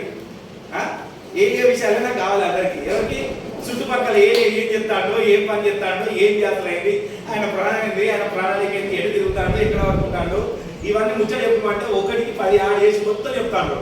తెలిసింది. తెలియగానే వీళ్ళు ఏం చేసినట్టే నలుదిక్కుల నుండి వచ్చి వాళ్ళిద్దరిని ఏం చేయాలంటే వాళ్ళకు ఇష్టం వచ్చినట్టు వాడుకోవాలి. వాళ్ళు మా దగ్గరికి వస్తారా, మమ్మల్ని నాశనం చేయడానికి వస్తారా? అర్థమవుతుంది నేను చెప్పేది? చాలా ప్రపంచం కూడా అలానే ఉన్నది. అర్థమవుతుందా? అరే మానవులపై రక్షణ పొందండి, యేసుక్రీస్తు వారు వస్తున్నారు, ఈ దినంలో మీరు రక్షింపబడండి అంటే ఏం చేస్తున్నారంటే నిర్లక్ష్య ధోరణి అవుతుంది మనలో. ఏమవుతున్నది? నిర్లక్ష్య ధోరణితోని మన ఇష్టానుసారంగా జీవిస్తున్నాము. ఆయన సన్నిధానంలో గడపడానికి మనం చూస్తలేము. ఎందుకంటే ఆయన సన్నిధిలో గడపడానికి మనకు సమయం లేదు. ఏం లేదు? సమయం అనేది అసలే లేదు. చాలా మందికి సమయం దొరకదు. రావడానికి పిలిస్తే రారు. ఎందుకు రారో తెలుసా? వాళ్ళ అగ్నిలో కాలిపోవడానికి సాతాను వాళ్ళని ప్రేరేపిస్తుంది. తెలుసా? సాతానుకు అన్ని తెలుసు. సాతాను ఏ విషయానికి భయపడదు. మీకు అందరికి తెలుసో తెలియదు కానీ సాతాను చాలా తెలివికలవాడు. సాతానుకు పరలోక రాజ్యానికి వెళ్ళి రావడానికి దానికి అధికారం ఉన్నది. యోబు 1:7 చూడండి. యోబు 1:7 ఏమనున్నది? సాతాను దేవదూతలు ప్రకటిస్తుంటా అంటే వెళ్ళి ఒకసారి చదువు. 1:7 యెహోవా నీవు ఎక్కడి నుండి వచ్చితివని వాణ్ణి అడగగా అపవాది భూమి మీద ఇటు అటు తిరుగులాడుచు అందులో సంచరించుచు వచ్చితినని యెహోవాకు ప్రత్యుత్తరం ఇచ్చెను. ఎక్కడ వచ్చిందట? భూమి మీద వింటున్నారంటే లేదా? అందుకనే పైన ఏముంటుందంట? ఆరాధిస్తున్నాడు. దేవదూతలు ఆరాధిస్తున్నాడు. దేవదూతలు యెహోవా సన్నిధిని నిలుచుటకై వచ్చిన ఎక్కడికి వచ్చిందట? దేవుణ్ణి ఆరాధించవలసిన దినం ఒక దినం వచ్చింది. ఆదివార సమయం వచ్చింది. ఏమంటున్నా? మనకు అర్థమైనా చెప్తా. ఆదివార సమయంలో వచ్చి ఇక్కడ ఆరాధించే సమయం వచ్చింది కనుక దేవదూతలు అన్ని కూడుకున్నాయి. ఎవరి దగ్గర కూడుకున్నాయి? దేవుని ప్లేస్ లో కూడుకున్నాయి. ఎవరి ప్లేస్ లా? నీ ప్లేస్ లో కాదు, నా ప్లేస్ లో కాదు, నా ఇంటి కాడ కాదు, ఇక్కడ కాదు. దేవుని సింహాసనం ఎదుట కూర్చున్నాయి. కూర్చుంటే అది ఆరాధిస్తుందంటే మధ్యలో వచ్చి ఆరాధించిందట. చదువు చదవాలి త్వరగా. ఆ దినమున అపవాది యెహో వానితో కలిసి వచ్చెను. యెహోవా నీవు ఎక్కడి నుండి వచ్చితివని అడగగా ఏమన్నాడుగా? ఇక అందరు వస్తున్నట్టు కూడా మనతో పాటు సాధారణ కూడా ఇక్కడ వచ్చి ఉంటుంది. అర్థమైందా? మీరు తెలుసో తెలియదు. ఉంటుందా? ఉండదా? నమ్ముతున్నారా లేదా? దానికి ఉన్నది, అధికారం ఉన్నది. మనం కాదు, మన తాత ముత్తాతలు తెలుసు. అందుకనే కొత్త నిబంధన అంటే పౌరులు తెలుసు, శీలెవరో తెలుసు. ఎవరో నువ్వు నా నిలబెట్టడానికి వచ్చినామంటాను. కాలమయ్య పవర్ లేదు వాడిలో. అవునా కదా? మన తరతరములు తెలుసు. మనకంటే ముందుగా పుట్టింది. ఎవరు పుట్టిల్లు? దానికి 1,00,000 సంవత్సరాలు ఉన్నది. నీకు 50 సంవత్సరాలు ఉండొచ్చు, నీకు 30 సంవత్సరాలు ఉండొచ్చు, నీకు 90 సంవత్సరాలు ఉండొచ్చు, నీకు 100 సంవత్సరాలు ఉండొచ్చు. కానీ దానికి 1,00,000 సంవత్సరాలు అపవాదికి. నీ తాత ముత్తాతలు తెలుసు దానికి. హల్లెలూయా. అందుకనే దేవుడు అడిగితే ఎక్కడ వచ్చావు, ఏంది మా దగ్గరికి వచ్చినావు, ఏంది మన ఎక్కడ వచ్చినావు అంటే భూమి మీద అటు ఇటు తిరుగుకుంటా నేను వచ్చినా. మన దానికి అంత 19వ అధ్యాయం అయితే తిరుగుకుంటా వచ్చినావా అని అది చేసిందంటే అప్పుడు యోగు చూసినావా అన్నది అది విషయం ఏంటి. ఎందుకంటే నేను ఈ వాక్యాన్ని ఎందుకు చూపించానంటే సాతానికి ఎక్కడికైనా వెళ్ళడానికి అధికారం ఉన్నది. సాతాను భయపడేది ఒక దేనికి భయపడదు జరిగినా దేవుని అగ్నికి మాత్రమే భయపడుతుంది. అర్థం నిలబడు, దేవుని అగ్నికి మాత్రమే నిలబడు. ఒకసారి కొద్దిగా నిలబడితే కొంచెం ఎనర్జీ వస్తుంది అనమాట. దేవుని అగ్నికి మాత్రమే అది భయపడుతుంది కనుక సేన దయ్యం పట్టినవాడు మార్కు సువార్త 5వ అధ్యాయం ఉంటుంది. అవును కదా, సేన దయాలు పట్టిన వాడు ఏం చెప్తారంటే ఈ యేసుక్రీస్తు ద్వారా ఆ ఊర్లో అడుగు పెట్టగానే ఆ దయ్యం భయపడి ఆయన పెద్దం పుట్టింది. ఆ ఊరు ఎక్కడ పుట్టింది, నాతో నీకేం పని, అర్థమైందా? అవునా కదా, నేను కూడా పోతే నువ్వు ఎందుకు వచ్చినావు అని అడుగుతుంది. మళ్ళా కోడలు పెద్ద కోడలు దయ పట్టి ఏమంటారు, నేను వాళ్ళ ఇంటికి అడుగు పెడితేనే అసలు నేను రావద్దానే కదా నువ్వు ఎందుకు వచ్చినావు అంటారు. నేను ప్రార్థన చేయి, నేను చేయను. ఏం చెప్తా, ప్రార్థన కూడా చేయరు. అసలు నువ్వు ఎందుకు వచ్చినావు అంటారు. అట్లా ఒక 2 నిమిషాలు చూసినాను ఒక వెళ్ళిపోతుంది. అయ్యగారు మీరు వచ్చిన ప్రైజ్ వందనాలు ఎప్పుడైతే మీరు వచ్చి అంటారు. మళ్ళీ ఏమంటారు అంటే ఇప్పటిదాకా మాట్లాడింది ఎవరు, దైవం ఉన్నది. ఆ దయ్యానికి అధికారం కూడా మొత్తం ఉన్నది తెలుసా. 5వ అధ్యాయం మీరు చదవండి. పోయిన తర్వాత ఊరు భయపడ్డదట. ఆ దయ్యం ఊర్లో కలిసిపోయి ఉన్నది. ఏమైంది, ఆ దయ్యాన్ని ఆ ఊరు వాళ్ళు మెయింటైన్ చేయగలిగిళ్ళు. ఆ దయ్యాన్ని మెయింటైన్ చేసిండ్రు. ఆ దయ్యానికి భయపడి వాళ్ళు దాక్కొని ఉన్నారు. కానీ ఆ దయ్యము యేసు ప్రభువుకు భయపడగానే యేసు ప్రభు వాళ్ళ ఊర్లోకి రానియలే. ఈ దయ్యమే ఇంత పెద్ద దయ్యమే భయపడిందంటే ఈయనతే మాకు ఇంకేమైతే భయపడ్డారు. అల్లయ్య దాని మర్మం అది. అయితే ఇక్కడ సొదొమ పట్టణం వాళ్ళు వాళ్ళకి తెలుసు నాశనం అయిపోతుందని తెలుసంటే ఎవరను నాశనం చేయడానికి వచ్చినావు మా దగ్గరికి, నువ్వు అసలు దేవుడవేనా, నువ్వు బోధిస్తుంటే కానీ ఏం బోధిస్తున్నావు, నరకంలో పోతామా, మమ్మల్ని ఏం చేస్తావు, రా నీ సంగతి ఎంత చూస్తామన్నారు. ఏం చేశారు, ఏ లోతు పంపే వాళ్ళు పంపే, మేము వాళ్ళని ఏం చేయాలి అది చేసుకుంటాం. అర్థమవుతుందా, పంపి అంటే ఇది భయం అవుతుంది. అలా ఏమైంది, భయం ఏం చెప్తారంటే నాకు 2 కుమారులు ఉన్నారయ్యా, వాళ్ళు ఇంతవరకు పురుషుని ఎరగలేదు, వాళ్ళని మీకు ఇచ్చేస్తా, మీ ఇష్టం వచ్చినట్టు చేసుకో అంటున్నాడు. అందుకు వీడు కాపాడబడ్డాడు. ఇప్పుడు హల్లెలూయా. ఏమన్నాడు, లోతు మనసును దేవుడు చూశాడు. హల్లెలూయా. చదవాలి ఏం చేస్తున్నాడంటే చదువు 19వ అధ్యాయం. లోతు వెలుపల ద్వారం వద్దనున్న వారి దగ్గరికి వెళ్ళి తన వెనుక తలుపును వేసి అన్నలారా ఇంత పాతకము కట్టుకొనకుడి, ఇంత పాపం కట్టుకోకండి అయ్యా. ఇదిగో పురుషుడని ఎరగని 2 స్త్రీలు ఉన్నారు, నాకు 2 కుమార్తెలు ఉన్నారు, వాళ్ళని ఇస్తా, కానీ ఆ దేవుళ్ళని మాత్రం ఏమనకండి, వాళ్ళిద్దరిని ఇస్తా, నువ్వు ఏమన్నా చేసుకో. అర్థమవుతుందా, ఏం చేసుకుంటాడు, సాక్రిఫై చేస్తున్నాడు. సొంత కుమార్తెలను ఇస్తా అంటున్నాడు, కడుపులో పుట్టిన వాళ్ళని కాపాడాలి. ఎందుకు ఇస్తా అంటున్నాడు తెలుసా, ఈయనకు తెలుసు ఏం జరుగుతుంది అనే విషయం సమాచారం వచ్చింది. అవునా కదా, ఏం సమాచారం వచ్చింది తెలుసు. ఒకవేళ ఇట్లనన్నా దేవుడు నన్ను క్షమిస్తాడేమో, నా పాపములు క్షమిస్తాడేమో, నా కుటుంబాన్ని రక్షిస్తాడేమో అన్న ఆయన మనసుని ఎరిగి వీళ్ళని అప్పచెప్తా అంటున్నాడు. హల్లెలూయా. అర్థమైందా, నీ హృదయాన్ని దేవుడికి అర్పించాలి. నువ్వు విని తీసి పడవేస్తున్నావు, ముళ్ళ పొదలో వేస్తున్నావు, ముళ్ళే ఎదుగుతున్నాయి కానీ నువ్వు ఎదగట్లేదు. ఆయన మనసు పూర్తిగా మాట చెప్తున్నాడు. చెప్పగానే ఆ దేవుడికి కోపం వచ్చేసింది. ఏం చేసిందంటే ఈ లోతును గుంజుకొని లోపలికి పిలుచుకున్నారు. ఏం చేసిండు, లోపలికి పిలుచుకొని ఆ మాట కూడా ఆయన హృదయాన్ని ఎరిగి గుంజుకున్న తర్వాత ఏం చేసిందంటే ఆ ద్వారాన్ని మూసేసిండు. దేవుడు ద్వారాన్ని మూసేయగానే ఆ ద్వారాన్ని వాళ్ళు కనుక్కోలేకపోయారు. ఎక్కడ ఉన్నది కదా దారం, ఇప్పటిదాకా ఇక్కడనే ఉన్నాం కదా, గుమ్మం ముందనే ఉన్నాం కదా, ఇప్పుడు గుమ్మం కనబడలేదు, సడన్ గా గోడ కనబడుతుంది. అసలు ద్వారం ఎక్కడ ఉన్నది, వీడు ఈ లోతు ఎక్కడ ఉన్నాడు, లోతు గాడు కూడా కనబడతలేడు. అర్థమవుతుందా, వేర్చబడాలి, దేవుని యొద్ద నుండి వేరుపరచబడాలి. ఈ పాపమైన లోకంలో మనము ఉంటున్నాము కనుక మన జీవితాన్ని దేవునికి వేరుపరచాలి. మీరు లోకంలో జీవించుడి గాని లోకస్తుడిగా ఉండకుడి. లోకంలో జీవిస్తున్నాము, లోకస్తులుగా తిరుగుతున్నాము. హల్లెలూయా. ఏ విధంగా తిరుగుతున్నాము, వీళ్ళు ఏ విధంగానైతే చేశారో అన్నపానములు భుజిస్తున్నారు, ఇష్టానుసారంగా జీవిస్తున్నారు, దేవుడు అంటే తెలుసు, దేవుడు అంటే నిజంగా మొరపెడుతున్నారు. కానీ ఎప్పుడైనా బూతు మాటలు, ఏమైనా తాగడాలు, తాగిన వారితో స్నేహాలు, ఇష్టానుసారంగా స్నేహము, అర్థమవుతుందా? ఎవరితో స్నేహం చేస్తున్నాం? కొంతమంది ఏం చెప్తారంటే నువ్వేమనుకో, ఇట్లా మొన్న వీళ్ళ ఫాదర్ చనిపోయింది కదా, క్రైస్తవులు.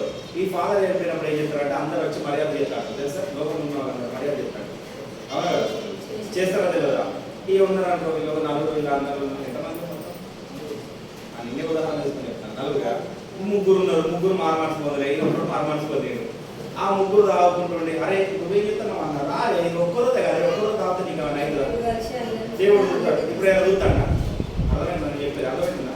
ఇది ఒక్కరోజే, తర్వాత ఆకే నీ దేవుడు నీకే ఏంటంట, నీ దేవుడు నీకే, నీ దేవుడి దగ్గర నేను రా అంటేనేమో కొంచెం తాగు, కొంచెం ఏం చేయి, కొంచెం తిను. అర్థమైందా? ఏ లేవు పనిచేసినాడే ఏదో తాగకుండా నా దగ్గర చూసారా, లేకపోతే ఇక్కడ కూర్చారా, థమ్స్అప్ తాగా అది ఇక్కడ కూర్చొని ఏంటంట ఏడ కూర్చొని. మరి దేవుడు ఏం చెప్తున్నాడు? మీరు లోకంలో ఉండు కానీ లోకస్తులుగా ఉండకూడదు. ఈ విషయం తెలవగానే లోతేమో భయపడుతున్నాడో, వాళ్ళకు తెలిసినా కూడా వాళ్ళు భయపడతలేరు. ఏం చేస్తారు? అర్థమవుతుందా? వాళ్ళకు తెలిసినా వాళ్ళు భయపడతలేరు, వాళ్ళు ఇష్టానుసారంగా మాట్లాడుతున్నారు. అయితే ఏం చేసినాడు? ద్వారం అయిపోయింది. ఇక తర్వాత ఏం చేస్తున్నాడు అంటే ఇక దేవుడికి కూడా కోపం వచ్చేసింది. ఇక హల్లెలూయా. ఏం చేస్తున్నాడు? దేవుడికి కూడా కోపం వచ్చేసి ఏంటంటే చూడండి అప్పుడు ఆ మనుషులు లోతుతో, ఇక్కడ నీకు మరి ఎవరున్నారు? నీ అల్లులను, నీ కుమారులను, నీ కుమార్తెలను, నీ ఊరిలో నీకు కలిగిన వారందరినీ వెలుపలికి తీసుకొని రమ్ము. మేము ఈ చోట నాశనం చేయవచ్చితిమి. వారిని గూర్చి మొర యెహోవా సన్నిధిలో గొప్పదైన గనుక దాన్ని నాశనం చేయుటకు యెహోవా మమ్మల్ని పంపినని చెప్పగా లోతు బయటికి వెళ్ళి ఏంటంట వాళ్ళ మొర గొప్పదైందంట. బాగా ప్రార్థన చేస్తారు. ఏం చెప్తారు? కన్నీరు విడుస్తూ ప్రార్థన చేస్తారు. అప్పటి వరకే, అది ఒక్క రోజే. అలా కానీ స్వయంగా దేవుడే ఒప్పుకుంటున్నాడు వాళ్ళ మొర గొప్పది. అవునా కదా? కానీ వాళ్ళు బతుకుండడానికి అర్హులు కాదు. అర్థమైనా? అర్థం కాలే కదా? ఇప్పుడు అందుకే ఒక ఎగ్జాంపుల్ నేను తీసుకొని చెప్పాను. ఎందుకు తీసుకున్నా? గుర్రం ఒక్కదే మంచిగానే నువ్వు చేస్తున్నావు, బాగానే ఉన్నది, మంచిగానే ఉన్నది, మళ్ళీ ఫీల్ అయ్యే ఉన్నదా?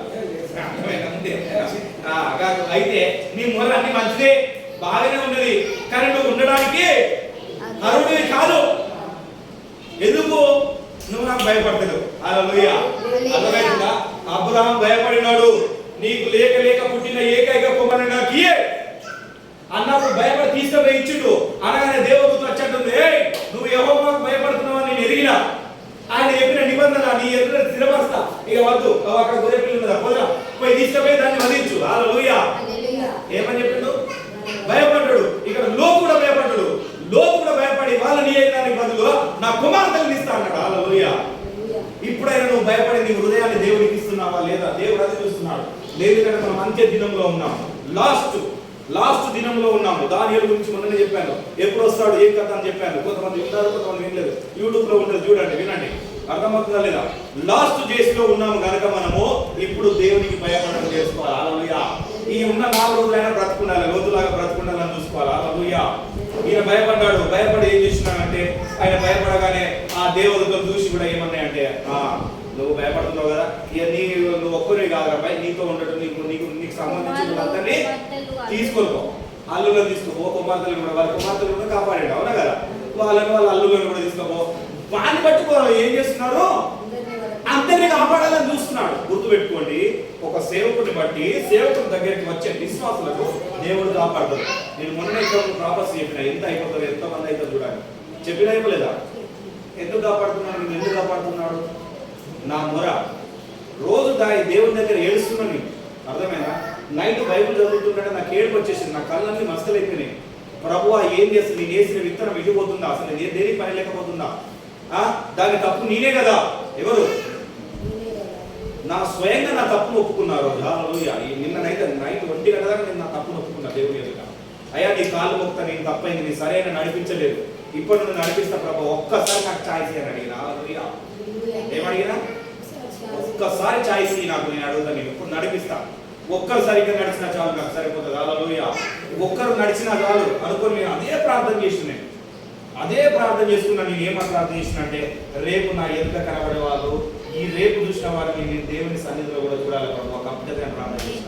ఈ ప్రార్థన 1:10 గంటలకు చేసిన. హల్లెలూయా. రాత్రి 1:10 గంటలకి ప్రార్థన చేసిన. అమ్మగారు పడుకున్నది, అప్పటిదాకా నాతో ఉన్నది, పడుకొని అప్పుడు నేను ప్రార్థన చేసిన. ఏం చేసిన? కనబడే వాళ్ళు దేవుని ఎదుట, నీ ఎదుట కూడా మళ్ళీ నేను కనబడాలి, నీ సన్నిధానంలో నేను కూర్చోవాలనుకున్నా. నేను అనుకున్నా అసలు నా అసలు ఎక్స్పెక్ట్ చేయలేదు. హల్లెలూయా. అసలు ఎక్స్పెక్ట్ చేయలేదు, నేను తెలుసా, నేను అసలు ఎక్స్పెక్ట్ చేయలేదు. దేవుని ప్రణాళిక నీ మీద ఉన్నది. నా ప్రార్థన ఫలించింది. హల్లెలూయా. దేవునికి మహిమ కలుగును గాక, దేవునికి మహిమ కలుగును గాక. హల్లెలూయా. అయితే ఈయన వెళ్ళి చెబితే, అరే దేవుడు నాశనం చేస్తాడు నా బాబాయ్, చదువు దరికి ఉంటాడు, దేవుడు నాశనం చేస్తున్నాడు రా బాబాయ్, ఇక మొత్తం ఊరిపిస్తారు, అగ్ని గంటకు ఊరిపిస్తారు రా అంటే ఈయన హేళన చేస్తున్నారు. మరి వాళ్ళ సందేహం మాత్రం, వాళ్ళ మొర మాత్రము చాలా గొప్పదని దేవుడు ఒప్పుకుంటున్నాడు. నీ ప్రార్థన మంచిగా ఉన్నది, నీ దేవుడిని నువ్వు ఆరాధించే పద్ధతి బాగా ఉన్నది అని స్వయంగా దేవుడే ఒప్పుకుంటున్నాడు. కానీ వారిని భూమి మీద ఉంచడానికి మాత్రం ఆయనకు మనసు లేదు. ఎందుకు లేదు అంటే, వాళ్ళు బ్రతకడానికి అర్హులు కాదు. దేవుడి పేరు చెప్పుకొని ఇష్టానుసారంగా జీవిస్తున్నారు. ఆయనకు భయపడతలేరు. భక్తి ఉన్నది కానీ భయం లేదు. నీ భక్తి ఎందుకు? ఎవరికి కావాలి? దేవుడు అంటే భయపడాలి. భూమి ఆకాశంలో సృష్టించిన ఆయన దేవుడు ఒక నోటి మాటతో ఒక రోజుని సృష్టించినాడు. ఈ సృష్టికర్తకు నువ్వు భయపడకపోతే ఎలా? నీ మొర దేనికి లాభం? ఏం పని? అర్థమవుతుందా? అయితే అని అడిగినప్పుడు ఏం చేస్తున్నాడు? ఇంత చెప్పిన ఛాయిస్ ఇచ్చిండు, పోయి వెళ్ళు ప్రభు, మళ్ళొకసారి ప్రకటించు, సరే నువ్వు వెళ్ళు అని స్వయంగా దేవుడు పంపిస్తున్నాడు. ఇప్పుడు మళ్ళీ ఒకటిసారి పంపించుడు, స్వయంగా నువ్వు వెళ్ళు ప్రకటిస్తున్నా, అదే ప్రకటిస్తున్నా. చదువు, ఎప్పుడు చదువు. తెల్లవారినప్పుడు ఆ దూతలో లోతును త్వరపెట్టి, లేమో ఈ ఊరి దోష శిక్షలో నశించిపోకుండా నీ భార్యను ఇక్కడున్న నీ 2 కుమార్తెలను తీసుకొని రమ్మని చెప్పిరి. అతడు తడువు చేసెను. అప్పుడు అతని మీద యెహోవా కనికరపడుట వలన లోతు బయటకు వెళ్ళి తన కుమార్తెను పెళ్ళాడనున్న తన అల్లులతో మాటలాడి, రండి, ఈ చోటు విడిచిపెట్టి రండి, యెహోవా ఈ పట్టణమును నాశనం చేయబోచున్నాడని చెప్పాను. అయితే అతడు తన అల్లుల దృష్టికి ఎగతాళి చేయువాని వలె ఉండెను. తెల్లవారినప్పుడు అయితే దేవుడు ఏం చెప్తున్నాడు అంటే, వెళ్ళిగా ఒకసారి ఛాయిస్ ఇస్తాను, మరోసారి వెళ్ళు. అవునా కదా? ఇప్పుడు దేవుడు ఇచ్చిన మనకు ఛాయిస్ ఏంటి? అర్థమైందా? నమ్ముతున్నారా? నమ్మిన వాళ్ళు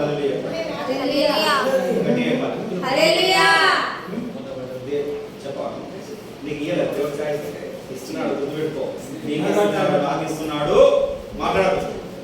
అందరికీ ఛాన్స్ ఇస్తున్నాడు దేవుడు, ఈ అవకాశం ఇచ్చిండు. అయితే అల్లులు వినట్లే, ఎగతాళి చేసినారు. ఎగతాళి చేసి ఇష్టానుసారంగా మాట్లాడితే ఏం చేసినట్టే, వాళ్ళని ఎట్లా రక్షించాలని ఈయనకున్నది కానీ, ఈయన మనసులో ఉన్నది కానీ వాళ్ళు వింటలేరు, చెప్తే వింటలేరు. చెప్తే వినకపోతే వదిలేసేసి ఏం చేసిండు? దేవుడు వదిలేసిండు. ఛాయిస్ ఇచ్చిండు మళ్ళీ ఒకసారి ప్రకటించడానికి. నేను వచ్చినప్పుడు నాశనం చేస్తా. ఎందుకు ఆ ఛాయిస్ ఇచ్చాడు? ఎందుకైనా ద్వారాన్ని వీళ్ళు కనుక్కోలేకపోయారు. అప్పుడన్నా నమ్మాలి కదా? అవునా కదా? ద్వారాన్ని ఇన్ని అద్భుతాలు, ఇన్ని కార్యాలు జరిగినప్పుడు నమ్మాలి కదా? ఎన్ని జరిగినాయి? ఎన్ని సూచక క్రియలు జరిగాయి చెప్పండి. మీరు చూశారు కదా, ఎన్ని సూచక క్రియలు జరిగినాయి, జరగలేదా? మరి నమ్మాలి కదా చెప్పినప్పుడు. మరి ఎందుకు ముళ్ళ పొదలో పడుతున్నారు? హల్లెలూయా. మీ విత్తనం ఎందుకు క్రాస్ అవుతున్నది? వేరే సైడ్ ఎందుకు పడుతున్నది? అర్థమవుతుందా? నమ్మాలి కదా. అందుకని ఇప్పుడు దేవుడు మరొక ఛాయిస్ ఇచ్చినప్పుడు వీళ్ళు నమ్మట్లేదు. నమ్మిన వాడు, అందుకనే నమ్మిన వాడు రక్షింపబడును, అవునా కదా? మరి నమ్ముదామా? రక్షింపబడదామా? శిక్షింపబడదామా? సరే, ఇక వినకపోతే ఏం చేసినట్టు ఇక దేవునికే కోపం వచ్చింది. ఈయననేమో అక్కడ వదిలిపెట్టినట్టు రాబుదైతే లేదు, లోతుకేమో రాబుదైతే లేదు. వాళ్ళని తీసుకొని ఎవరినైనా కొంతమందిని కాపాడాలనుకుంటున్నాడు. అసలే ఇప్పటికే నీవు కనికరించిన రాబాయ్ అబ్రాహాము మొహం చూసి నువ్వు పిలుచుకునే వరకు నీ హృదయాన్ని కనికరించి నిన్ను కాపాడుతా అన్నప్పుడు కాకుండా వాడిని కాపాడకుండా వారి కుటుంబం ఇటు అందరినీ కాపాడాలనుకుంటాడు. ఆ కాపాడుతున్నాడు వరకు ఆ దేవుడి దయ వచ్చింది రాబాయ్, దేవుడి దయ నా మీదకి వచ్చింది. ఎందుకంటే అబ్రాహాము చెప్పిన క్లిప్కు ఈయన పాటించాడు. ఏం చేయాలా? సేవకుడు చెప్పిన దాన్ని నువ్వు పాటిస్తే ఆ క్లిప్తో నువ్వు ఆశీర్వదించబడతావు. హల్లెలూయా. ఆయన సేవకుడు కదా. అబ్రాహాము లోతు అయితే లోతు చెప్పగానే కదా ఆ కిటుకులు కానీ ఏం చేసిన నాకు సంతోషం వచ్చేసింది అలా నేను కాపాడబడుతున్నా ఎగ్జైట్మెంట్ వచ్చి ఏం చేసిన నాతో పాటు ఇంకో 10 మందిని కాపాడుతాను. అదే విశ్వాసం. అలా ఆ విశ్వాసాన్ని ఇతరులకు నిలబెట్టుకోకపోతే అది వారి తప్పు, మన తప్పు కాదు. నువ్వు రక్షింపబడ్డావంటే నిన్ను చూసి ఇంకోరు రక్షింపబడాలి. ఒక విశ్వాసి ఒక గొర్రెని కనాలి కానీ ఓ పాస్టర్ కనకూడదు. నీ ద్వారా ఇంకొకరు రావాలి, ఏదే ద్వారా ఇంకోరు రావాలి, ఇంకోరు ద్వారా ఇంకోరు రావాలా. అర్థమవుతుందా లేదా? నేను పాస్టర్ పై సువార్త చెప్పడం కాదు, ఆ టైం అయిపోయింది. అర్థమవుతుందా? ఆ టైము ఆ చెప్పే సువార్త చెప్పే టైంలో అన్నీ అయిపోయినాయి. The last days. నిన్ను చూసి ప్రభాకర్ను చూసి ఇంకోరు రావాలి. ప్రభాకర్ చర్చికి రావాలి, ప్రభాకర్ ఇష్టం వచ్చినట్టు ఉంటాడు. ఇంకా ఫోటో చూస్తారా? వాక్యం విన్నాను కదా, ఏం చెప్పినప్పుడు నేనేం చెప్పి ఇప్పుడు ఏమాత్రం చెప్పినా ఇప్పుడు ఏమని చెప్పాను? నిన్నే ఎగ్జాంపుల్ చెప్పిన నేను, ఎవరినో చెప్పలేదు. అది నువ్వే చెప్పు. అర్థమైందా? అన్నా కదా, కరెక్ట్ చెప్పినా చెప్పలేదా?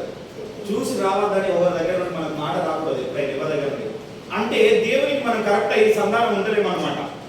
ఈ లోతు కూడా సరైన సంధానం వాళ్ళతో లేడు, సరిగా దేవుడి గురించి చాటలేదు. కానీ కాపాడాలన్న ప్రతిభ ఉన్నది ఈయనకు.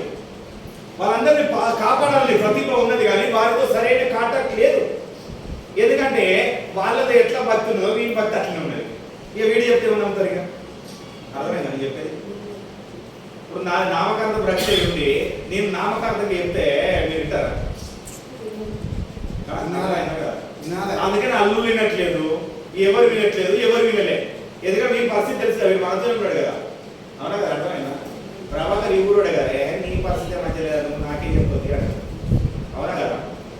అందుకే నేను లోకం నుండి వేరుపరచబడాలని చెప్పిన. నేనేం చెప్పినా? మీరు లోకంలో జీవించుడు కానీ లోకం నుండి వేరుపరచాలి. అందుకే నేను ప్రతిసారి చెప్పి ఏం చేయాలన్నా గదిలో ప్రార్థన ఉండాలి, హృదయంలో వాక్యం ఉండాలి, వీధిలో సాక్ష్యం ఉండాలి. గుర్తున్నదా లేదా? గుర్తులేదా? ఉన్నదా? ఈ కార్యం మొదలు పెట్టుకుని ఏం చేయాలా? మీ గదిలో ప్రార్థన ఉండాలి. అర్థమైనా? మీ ఉదయంలో నేను చెప్పిన వాక్యం ఉండాలా. మీరు బయటికి నడిస్తే సాక్ష్యం ఉండాలి. అరే ఉన్నప్పుడు ఇట్లుండేరా బై, ఈ ఏరియా ఇట్లా ఉండేప్పుడు ఎట్లా మారేది చూడు. ఎట్లా ఆ సాక్ష్యం నువ్వు ఎప్పుడైతే కాపాడుకుంటావో అప్పుడే నువ్వు దేవుని కుమారుడివి, అప్పుడే దేవుని కుమార్తె. హల్లెలూయా. ఆ సాక్ష్యాన్ని మనం కాపాడుకోవాలి.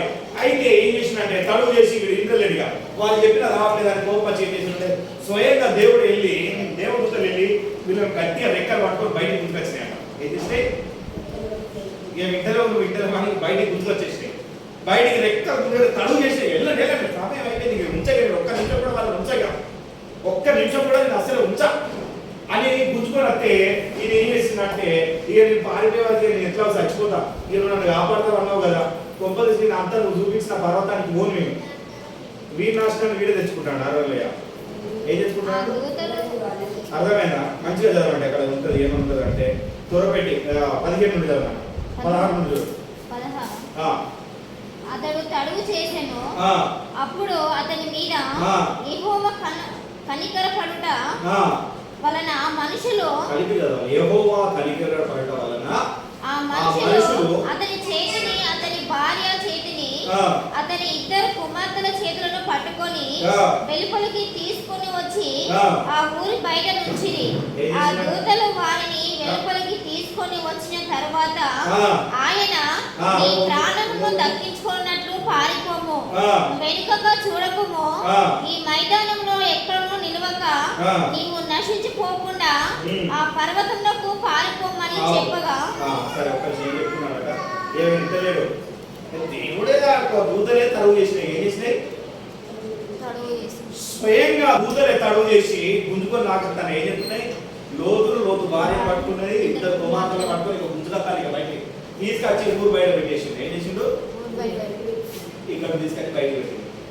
బయటికి పెట్టి తీసుకొచ్చి ఏం చేసిండంటే నీ ప్రాణంను కాపాడుకోవడానికి ముందుకే వెనక అవుతాడు. అర్థమైనా? నాగలి మీద చేసి వెనక కట్టు చూసేవాడు. అవునా కదా? పొలం చూస్తాను, పొలం అంతా బురదపోతుంది. అవునా కదా? ఫస్ట్ నాగలేసి దున్నుతాక ఇప్పుడు ట్రాక్టర్ వచ్చినాయి, ట్రాక్టర్ వేసి దున్నుకుంటా ఇంత దున్నాలా అని ఇట్లా ఎంత చూసాం అనుకో ఏమైతుంది? పని చేయాలి కదా, చేస్తారా? అవునా కదా? చేయలేడు. అందుకని ఆ విషయాన్ని ఇక్కడ గుర్తు చేస్తున్నాడు. ఏంటంటే అరే బాబు నేను ముందుకే పో, మళ్ళీ వెనక కుదరదు. ఏమన్నాడు? ముందుకెళ్ళి బిడ్డ, వెనక మాత్రం చూసిన వాడు బొక్కలు ఎరుగుతాయి. దేవుడు ఏం చేసిండు? బొక్కలు ఇరుగుతాయి, బొక్కలు ఇరుగుతాయి అని చెప్పగానే ఏం చెప్తున్నాడు? అది ఏం చేయాలని అర్థం కాలేక ఇక వెనుక కుదరకుండా ఇక ఉసుడే ఉసుడు పరిగెత్తుంది అంటే ఇక ఏమనిపిస్తున్నాడు? చదువుతున్నాడు. లోతు ప్రభువా అలాగున కాదు, ఇదిగో నీ కటాక్షము నీ దాసుని మీద వచ్చి ఉన్నది. ఏమైంది? ఇక నీ దాసుని మీద కటాక్షం నాకు వచ్చిందయ్యా ప్రభువా, ఇట్లా కాదు.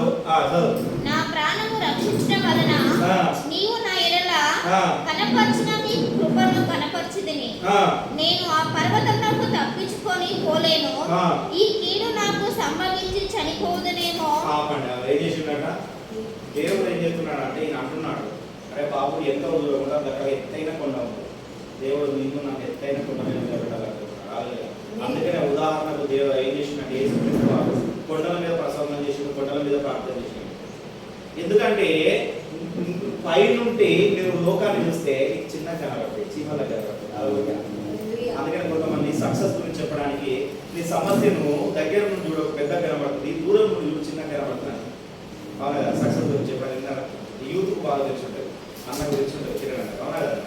ఎవరైనా సక్సెస్ విషయం ఉంటే లేదా మనకు సమస్య కలిగిందంటే దాన్ని దగ్గర నుండి చూస్తే అది పెద్ద కనబడుతుంది సమస్య. ఇదే సమస్య లోత దూరం నుండి చూసినాం చిన్న కనబడుతుంది. అవునా కదా? ఇప్పుడు మనం ఎగ్జాంపుల్ ఒక చెరువు ఉన్నది, చెరువు దూరం చూసినాం అది కొంచెమే కనబడుతుంది, దగ్గర పోతుంటే మరి కొంచెం పెరుగుతున్నట్టు. ఆ చెరువు ఎంత ఉన్నది, ఆ పెద్దది ఎంత ఉన్నది అని దాని దగ్గరికి పోతే తెలుస్తుంది ఆ చెరువు ఎంత పెద్దగా ఉన్నది. అవునా కదా? నువ్వు దూరం చూస్తే అది నీకు చిన్నగానే కనబడుతుంది. అవునా కదా? కొండ మీద నువ్వు కింద చెరువు చూసినావు అనుకో చిన్నగానే కనబడుతుంది, కానీ కిందిగా చూస్తే పెద్దగా ఉంటుంది, దాన్ని దిగడానికి కూడా భయపడతావు. అవునా కదా? అర్థమైంది కదా? పై నుండి ఏమున్నది అదే నడవ అంటే దాటిపోతే నేను దాన్ని నడుచుకోపోతా అంటాం అంటామన్నా. ఆ విధంగా చూడాలి. ఈయన పోరా బాబు అక్కడికి పోరా అంటే ఇప్పుడు చూసుకో, దేవుడు రక్షించిండు కానీ ఆ రక్షణను నువ్వు నిలబెట్టుకోలేదు. అర్థమవుతుందా? నీ కనికరం నా మీద ఉన్నదని నేను చూసినాయా, నీ కనికరం నా మీద ఉన్నది కానీ నాకు ఇంకొక ఛాయిస్ అంటాను. ఏమంటాడు? నేను అక్కడికి పోను కానీ అక్కడ చిన్న గ్రామం ఉన్నది, అక్కడికి వెళ్ళిపోతా. అర్థమైందా? ములుగు జిల్లా పోరా బాబు అంటే ములుగు జిల్లా కాదు కానీ జాకారం ఉన్నది, జాకారం ఏమంటాడు? నేను మనం ఇక్కడ ఉండరా బాబు అంటే నేను అక్కడే మా ఇంట్లో అన్నాడు. ఏమైంది? గుర్తుపెట్టు, ఏమైంది? సేవకుడి మాట వినకపోతే నేను 2 రోజులు పోషించాలి, వినకపోతే సేవకుడు ఎట్లా చేస్తాడో అతను గుర్తుపెట్టుకోండి. ఇప్పుడు నేను చెప్తున్నాను, నేనేదో నా ఊరికే నా ఇష్టమానుసారంగా నేను మాట్లాడాను. మీరు అనుకుంటారు మీ ఇష్టానుసారంగా మాట్లాడతారు కాబట్టి అందుకని నేను చూపించాను. నేను మొదటి వాక్యం చూపించిన. ఏం చేసిన? మోషే కన్నా ముందు యెహోషువను ఎన్నుకున్నాడు. మోషే ఉండగానే ఎన్నుకున్నాడు, మోషే చనిపోయినాక ఎన్నుకోలే, మోషేని స్వయంగా ఎన్నుకున్నాడు. నా స్థాపించిన దాన్ని ఆయన స్వయంగా ఎన్నుకుని నన్ను ఇక్కడ పెట్టిండు. అర్థమైందా? నాకు ఇక్కడ ఉండాలని లేదు. అర్థమైందా? నేను ఇన్నిసార్లు కూడా చెప్పిన, ఇంతకుముందు చెప్పిన ఉండాలని లేదు కానీ పెట్టిండు కాబట్టి వచ్చిన. అవునా కదా? మోషే నిలబెట్టిండు కాబట్టి వచ్చిన. అర్థమవుతుందా? అందుకని ఇక్కడ ఏం చేస్తున్నాడంటే ఎప్పుడు చూడండి, దేవుడు రక్షించిన తర్వాత ఏం చేస్తారంటే రక్షించింది కదా ఆయన ఇష్టానుసారంగా ఎవరు జీవించారు. దేవుడు మిమ్మల్ని ఒక స్థానంలో పెట్టాలనుకున్నాడు, ఎత్తైన పర్వతంలో ఈయనను పెట్టాలి అనుకున్నాడు, ఈయన కాపాడాలి, అక్కడ ఎత్తైన పర్వతం ఉండాలి, ఈయన మీద కనికరం చూపించింది. కానీ వీడు అక్కడ ఉండకుండా ఆ చిన్న దాని ఊరు ఉన్నాడు. ఇప్పుడు చదవండి,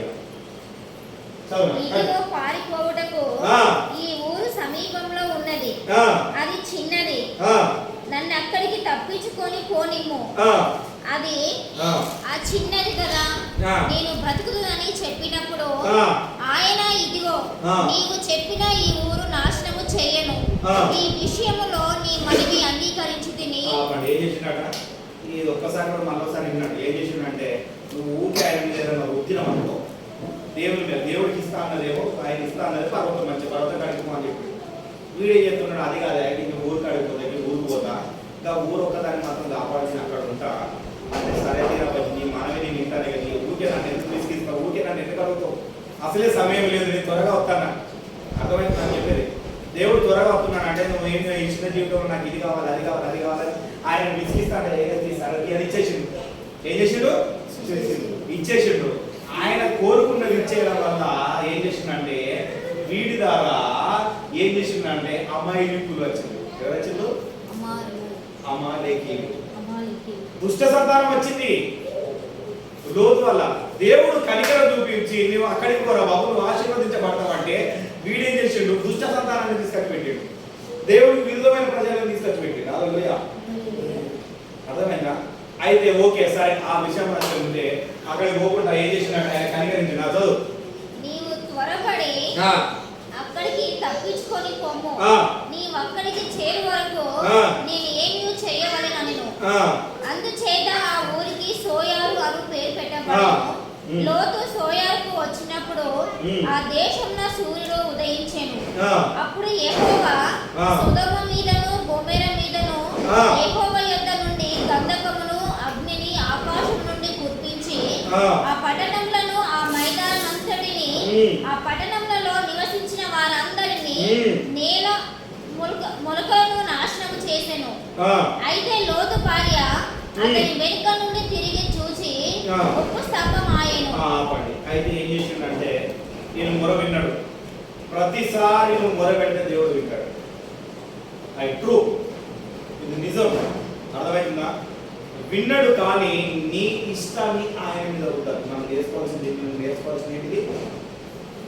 దేవుడు నీకు శ్రేష్టమైనది ఇవ్వడానికి ఆయన మనకున్నది, ఆ శ్రేష్టమైనది అందుకోవడానికి ఉండాలి. అర్థమవుతుందా కదా? అయితే ఈయన పొయ్యేదాకా కూడా అక్కడ ఏం చేయలేదు. అక్కడ గుర్తుపెట్టుకో, ఈయన పొయ్యే వరకు తెల్లారింది. అంటే ఎంత సమయం పట్టింది చూడు. మనకు సాయంత్రానికి ఉదయానికి 12 గంటలు తేడా ఉంటుంది. 12 గంటల సమయం ఇచ్చిండు, అవును కదా? ఒక్క నిమిషం కూడా ఉండనీయలేదు ఊర్లో, కానీ తీసేసిండు. ఈ సమయం అంటే ఇచ్చినాడంటే దేవుడు నిన్ను ఇంకా బ్రతికిస్తున్నాడు. ఇంకా బ్రతికించినప్పుడు, సమయం ఇచ్చినప్పుడు ఏం చేయాలంటే ఆయన ఉన్న అవకాశాన్ని నువ్వు ఉపయోగించుకోవాలి. ఏం చేయాలి? చెప్పండి. నీకు అవకాశం ఇస్తున్నాడు. కరోనా టైంలో ఎంతోమంది చనిపోయింది, అవునా కదా? ఆ టైంలో నువ్వు బ్రతికినావు అంటే దేవుడు నీకు అవకాశాన్ని ఇస్తున్నాడు కనుక ఈ అవకాశాన్ని నీవు ఉపయోగించుకోవాలి, ఉపయోగించుకొని పోవాలి. కానీ అయితే ఏం చేస్తున్నారంటే ఇట్లా ఏం చేస్తుందంటే లోతు భార్య అక్కడ ఏం చేస్తుందో దేవుడు ఏమో చెప్పాడు, వెనక మరి చూడద్దని చెప్పిండే కదా. ముందుకు ప్రయాణం అయిపోయినాక నువ్వు ముందుకు వెళ్ళాలి, కానీ వెనక ఏం జరుగుతుందో చూద్దాం అనుకోని అలా ఏం జరుగుతుందో చూస్తే చూడాలి. ఏమైందంట? ఉప్పు స్తంభం అయినానికి. ఎందుకు ఉప్పు స్తంభం అయిందంటే గుర్తుపెట్టుకో, కూరలో ఉప్పు వేయాల్సినంత వేయాలి, కానీ ఎక్కువ అయితే ఏమవుతుంది? తింటావా? ఉప్పు వేసుకొని తింటావా? దేవుడు చెప్పాల్సింది చేయాలి, కానీ నువ్వు దేవునికి తెలియకుండా అధికంగా మాట్లాడుతున్నాడు. ఎవరు? బ్రదర్ ఉంటాడు మన దగ్గర, ఒక బ్రదర్ పేరెంట్, కానీ కొంచెం ఎక్కువ మాట్లాడతాడు. అలా చెప్పింది చేయవే అంటే నాకు నచ్చిందంట. ఏంటంట? ఇలా నిద్రపోతాడు, అవునా కదా? ఏం చెప్తాడు? ఎందుకంటే నాకే తెలుసు మొత్తము. అర్థమవుతుందా? నాకు తెలుసు, నేను అక్కడ విన్నా వాక్యం, ఇక్కడ విన్నా, నాకు మొత్తం తెలుసు. ఇక నాకు నీకేం తెలియదు బాబు ఈ వాక్యాన్ని పట్టింది, అవునా కదా? ఏం తెలుసా? తెలియలే. లోతు భార్య స్వయంగా చూస్తుంది, పక్కనే ఉన్నది. అందుకనే దేవుడు ఏం చెప్పిందంటే ఒకరు ఎత్తపడతారు, ఒకరు విడబడతారని ఎందుకు చెప్పిండు? పక్కన నిలబడినది, కానీ ఆ పక్కన నిలబడి దేవుడు చెప్పిన మాట చేయకుండా ఒక్కసారి చూస్తే ఏమైతే, ఒక్కసారి నేను ఆదివారం చర్చికి రాకపోతే ఏమైతే, ఒక్కరోజు టైంకి రాకపోతే ఏమైతే, ఆయన 9 గంటలు ఎప్పుడు 10 గంటలు ఎప్పుడు నేను 10 గంటలకు పోతా, ఆయన 10 గంటలకు రమ్మంటే నేను 11 గంటలకు పోతా.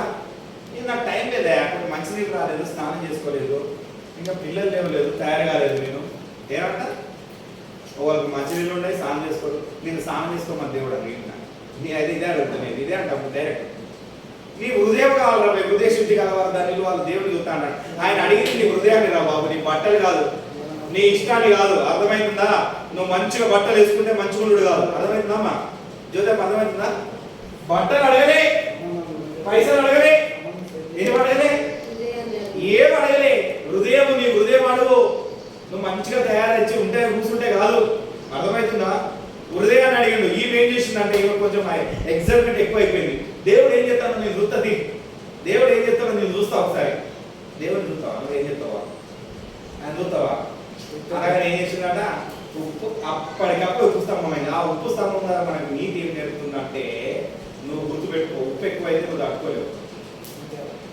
నీకు కొంచెం తక్కువ అయితే కొంచెం వేసుకోవచ్చు, అవునా కదా? నీ వాక్యం నీలో కొంచెం తక్కువ అయితే ఇంకా కొంచెం వాక్యాన్ని ఎత్తుకొని నువ్వు మొలికెత్తచ్చు, దాన్ని లెవెల్ చేసుకోవచ్చు. అర్థమవుతుందని చెప్పేది. నీ వాక్యం నీలో తక్కువ అవుతుందంటే ఆ వాక్యాన్ని ఇంకా ధ్యానించుకుంటూ ఇంకా దైవ సేవకుడి దగ్గర నేర్చుకుంటూ కొంచెం కొంచెం లెవెల్గా వేసుకోవచ్చు నువ్వు, అవునా కదా? కొంతమంది కొంచెం ఎంత కొంచెం తక్కువైనా ఇంకా కొంచెం ఎంత ఇంకా కొంచెం వేరాలి, అవునా కదా? ఇక కొంచెం మొత్తం తెలవగానే దేవుడికి మొత్తం తెలవగానే నా అంత వీరుడే లేదు, అవునా కదా? ఏంటంటే నా అంత వీరుడే లేదు. ఎవరా అని చెప్పేది నా అంత వీరుడు లేని పరిస్థితి ఏమైంది ఇక్కడ? ఇక అన్ని తెలుసా కదా? ఉప్పు స్తంభం అయింది, నాశనం అయిపోయింది, దేవుడు చూపించడానికి పోవట్లేదు, పరికరాన్ని నిస్సారమైంది. అర్థమైంది? ఉప్పు ఎక్కువైతే కూర పడగొత్తాం, దాంట్లో నీళ్లు పోసినా వృధానే. అర్థమైంది కదా? వృధానే అవుతుంది. ఎగ్జాంపుల్ పాలు తీసుకున్నాం, పాలలో కలపాల్సినంత నీళ్ళు మాత్రమే కలపాలి, అంతకంటే ఎక్కువ కలిపితే ఏమైతుంది? పాలు నీళ్ళలా ఉంటుంది, దాన్ని మనం గుర్తుపడతామా లేదా? అంత నీళ్ళే పెట్టిన ఏంది అంటాం, అవునా కదా? ఉండాల్సినంత ఉండాలి, ఇంకా చిక్కగా ఉండదు, ఇంకా మంచిదే. అన్ని తెలుసుకొని అణిగిమని ఉండు, ఇంకా మంచిదే. దేవుడికి ఎంత అణిగిమని ఉంటే అంత మంచిదే. ఆయన మహిమను నువ్వు చూడగలుగుతావు. హేవర్షు అణిగిమని ఉన్నాడు కనుకనే ఆయన నిలిచిండు. అంతమంది జనాలు ఉన్నారు, 12 గోత్రాలు ఉన్నాయి, కానీ ఆ 12 గోత్రాలను విలువలే. ఇంతమంది ఉన్నారు కానీ అందరిని విలువలే. ఎవరు అణిగిమని ఉన్నారో ఆయనను మాత్రమే పిలుస్తున్నాడు దేవుడు. అర్థమైందా కదా? దేవుడికి అణిగిమని ఉండు, చిక్కగా కనపడు ఆయనకు. నీ పాలు చిక్కగా కనపడాలి. హల్లెలూయా. దాంట్లో నీళ్లు పడి దోషం కనపడకూడదు. నీ ఉప్పు వేయాల్సినంత నెయ్యి, తక్కువైతే కొంచెం వేసుకో, కానీ ఎక్కువగా వేయకు. అర్థమవుతుందా? ఎక్కువ వేయడం వల్ల ఖరాబ్ అయిపోయింది. హల్లెలూయా. చదువు నేను ముగిస్తాను, నేను ఒక 5 minutes లో ముగిస్తాను. ఓకే, నా అర్థమవుతుందా? ఇంకా చెప్పాలనున్నదా? ఇంకా పూర్తిగా తెలుసుకోవాలంటే ఒక హల్లెలూయా చెప్పండి. హల్లెలూయా. తెలుసుకోవాలా లేదా? ఇంకా చెప్పాలా? ఇంకా లోతు తెలుసుకోవాలన్నదా లేదా? ఇంకా తెలుసుకోవాలని కదా చదువు. తెల్లవారినప్పుడు అబ్రహాము లేచి తాను యెహోవా సన్నిధిని నిలిచిన చోటికి వచ్చి సొదొమ గొమొర్రా తట్టును ఆ మైదానపు ప్రదేశము యావత్తును చూడగా అదిగో ఆ ప్రదేశము పొగ ఆవము పొగ వలె లేచుచుండెను. దేవుడు ఆ మైదాన పట్టణములను పాడు చేసినప్పుడు దేవుడు అబ్రహామును జ్ఞాపకం చేసుకొని లోతు కాపురం ఉన్న పట్టణములను నాశనము చేసినప్పుడు ఆ నాశనము మధ్యన లోతు నశించకుండా అతన్ని తప్పించాను. హల్లెలూయా. రెండు చేతులు పైకెత్తాం. హల్లెలూయా. ఏం చేసినట్ట? ఎవరిని పట్టుకొని విశ్వాసి కాపాడబడుతున్నాడు, రక్షింపబడుతున్నాడు అంటే సేవకుడిని బట్టి రక్షింపబడతాడు. హల్లెలూయా. కొంతమంది ఏం చేస్తారంటే, కొద్దిమంది అన్ని మాకే తెలుసు కొన్ని ఇష్టానుసారంగా చెబుతున్నారు ఏంటంటే వాళ్ళు స్తంభాలు అయిపోతారు. హల్లెలూయా. ఖచ్చితంగా గుర్తు పెట్టుకోండి, దేవుడు ఏ పక్షకు పడని దాని కాడికి ఎక్కడికి వెళ్ళి ఏం చేసినా కానీ నువ్వు ఒక ఉప్పు స్తంభానివే, నువ్వు పనికిరాని దానివే, పనికొచ్చేదాన్ని కాదు, పనికొచ్చేవాడు కాదు. అర్థమైందని చెప్పేది. ఎవరిని బట్టి కాపాడుతున్నాడు? ఎవరు వేశారు? గుర్తు పెట్టుకో. నీ వేసుకున్న పునాది ఏమిటి? అర్థమవుతుందా? దేవుడు ఎక్కడ నిన్ను పెట్టాలనుకుంటున్నాడు ఆడబెట్టు. కానీ దేవుడు పెట్టని ప్లేస్ లా ఈ అబ్రహాము గుర్తు చేసుకున్నాడు. అయిపోయిన తర్వాత లోతు కోరుకున్న ప్లేస్కి వెళ్ళిండే కాబట్టి లోతు ఏం చేసిందంటే లోతులో 2 బిడ్డల్లో సాతాను దూరింది. హల్లెలూయా. మళ్ళీ అప్పుడు దేవుడిని అడగచ్చు కదా, వాళ్ళు అడగల. ఇజ్రాయేలుకు వ్యతిరేకమైన ప్రజలు వచ్చేసినప్పుడు అర్థమవుతుందని చెప్పేది. ఈ లోతు వల్లనే వచ్చిండు. దేవుడే కాపాడిండు లోతును, కానీ ఆ కాపాడుతను నువ్వు నిలబెట్టుకోలేదు. ఏం చేసుకోలేదు? నువ్వు నిలబెట్టుకోలేదు. మళ్ళీ ఏమైతున్నది? అన్నదమ్ముల పిల్లలకే విరోధం వచ్చేసింది. హల్లెలూయా. ఇజ్రాయేల్ రష్యా కొట్టుకుంటారు. ఎందుకు? పక్కపక్క దేశాలు ఎందుకు కొట్టుకుంటున్నాయి? ఇజ్రాయేల్ వాళ్ళందరూ అన్నదమ్ముల పిల్లలే, ఆయన ఎందుకు కొట్టుకుంటున్నారు? విరోధం ఇక్కడ కదా, ఇక్కడ స్టార్ట్ అయింది కదా విరోధము, అవునా కదా? లోతుకు తెలియకుండానే కూతురు ఏం చేసిందంటే లోతు ద్వారా తప్పు చేశారు. వారిగా పుట్టిన వాళ్ళే ఈ అమాయకులు. అది ఉన్నది, బైబిల్లో ఉంటుంది, లాస్ట్ వచనాల్లో ఉంటుంది. కనుక ఎందుకు ఈ మాటను ఎందుకు గుర్తు చేస్తున్నానంటే, దేవుడు నిన్ను ఎత్తైన పర్వతంలో మంచి పర్వతంలో పెట్టాలనుకుంటున్నాడు, కానీ నీవు కోరుకున్న చిన్నదైన ఊరికి వెళ్ళాలని నువ్వు అనుకుంటున్నావు. నాకేం కావాలన్నా, నాకు మంచి ఇల్లు కావాలా, నాకు బిల్డింగ్ కావాలా, నాకు స్కూటర్ కావాలా, నాకు మంచిగా నలుగురు 10 మందిలో నేను మంచిగా ఉండాలా అని నువ్వు కోరుకుంటున్నావు. నీ వృద్ధుతాన్ని అనుకుంటున్నావు. కానీ దేవుడు ఏమంటాడుగా, నేను మంచి కార్ ఇస్తారా, మంచి పెద్ద 2 అంతస్తుల బిల్డింగ్ ఇస్తా, నీ చుట్టూ 10 మందిని పెడతా అంటే అది నువ్వు కోరుకోవట్లేదు. హల్లెలూయా. కోరుకుంటున్నావా? అది కోరుకోవాలి. కోరుకుంటున్నావా? కోరుకోవట్లేదా? కోరుకోవాలి. కానీ ఇక్కడ ఏం చేసిన మరి లోతు కోరుకో అది ఇస్తానంటే లోతు ఏమన్నాడు? ఇంకా చిన్న ఊరు పోయేదాకా కావాలంటే ఇక సరే నీ ఇష్టంగా నువ్వు పోతానంటున్నావు కదా, అక్కడ పోయేదాకా నేను ఆపుతాను. ఆపలేదా? ఉదయం దాకా ఆపిండు పాడు చేయకుండా. కనుక మనం ఏది కోరుకుంటున్నాం అన్నది ఒక్కసారి మనలో మనం ఒకసారి గుర్తు చేసుకున్నాం. దేవుడు నీకు ఎత్తైన పర్వతం ఇవ్వాలనుకుంటున్నాడు, కానీ నువ్వు మంచిగా ఫలించి అభివృద్ధి చెందాలనుకుంటున్నాడు, కానీ నువ్వేం చేస్తున్నావట? ముళ్ళ పొదలో పడి నీ దగ్గర ముళ్ళే మొలుస్తున్నాయట. వాక్యం మొలవట్లేదు, వాక్యం ఎక్కువైపోయింది, ఉప్పు నిస్సారం అయిపోతుంది, ఉప్పు ఎక్కువైపోతుంది. ఉప్పు స్తంభంగా ఎత్తున్నావు నువ్వు, ఉప్పు స్తంభం అవ్వడానికి వెళ్తున్నావు నువ్వు. నీ దగ్గర ఎంత తెలిసినా కానీ ఆయన ఎదుట అణిగి మెలిగి ఉండు. హల్లెలూయా. ఎవరి ఎదుట అణిగి మెలిగి ఉండాలా? దేవుని ఎదుట నువ్వు అణిగి మెలిగి ఎప్పుడైతే ఉంటావో, నీవు ఇంకా తెలుసుకోవడానికి ఇంకా ఉంటావో, అప్పుడే నీవు దేవుడు ఇచ్చిన ఫలింపులోకి వస్తావు. నువ్వు లేకపోతే దేవుడు ఇచ్చిన ఫలింపులోకి నువ్వు వస్తలేవు అంటే నువ్వు దేవునికి లోబడతలేవు. హల్లెలూయా. లోబడినట్టు నటిస్తున్నావు. వీడు లోబడినట్టు నటించిండు, కానీ అక్కడికి పోయేదాకా కూడా ఆపు, ఆ పర్వతం దాకా పోయేదాకా కూడా ఆపు. ఆ ఊరుకు పోయేదాకా ఆపినోడు పర్వతం పోయేదాకా ఆపడా? ఆ పర్వతాన్ని చూసి భయపడినాడు వీడు. నీకు ఆశీర్వాదం కొంచెం దూరం లేట్ అవుతుంది రా బాబు అంటే, అంత దూరం వెళ్ళురా బాబు అంటే, అక్కడికి వెళ్ళి నేను దగ్గర కదా, దగ్గరికి వెళ్తాను. ఏం చెప్తా? దగ్గరికి వెళ్తా. నేను అందుకే రామన్నా ఇప్పుడు అంత దూరం ఉన్నా కానీ, అక్కడ డబ్బులు లేకపోతే కానీ, దూరమైనా కానీ ఇక్కడికి రామంటే పైసలు ఇస్తాను, పోవడానికి రాను అన్నాను కదా. ఎందుకన్నా? ఆశీర్వాదం కావాలి అంటే ఎంత దూరమైన దేవుడు చెప్పిన కాడికి వెళ్ళాలి. అవునా కదా? కొంతమంది ఏం చేస్తారు, ఎక్కడ దూరం ఏదైనా చర్చి ఉన్నదంటే అక్కడికి వెళ్తారు. అవునా కదా? అర్థమైనా? వెళ్తారా? దేవుడి దగ్గరికి, నిజమైన దేవుడి దగ్గరికి నువ్వు వస్తున్నప్పుడు ఎంత దూరమైనా కానీ అక్కడ దేవుడు ఉన్నాడా లేడా అని తెలుసుకొని ప్రయాణిస్తే ఆయన నిన్ను చేర్చాల్సిన గమ్యానికి చేస్తాడు. హల్లెలూయా.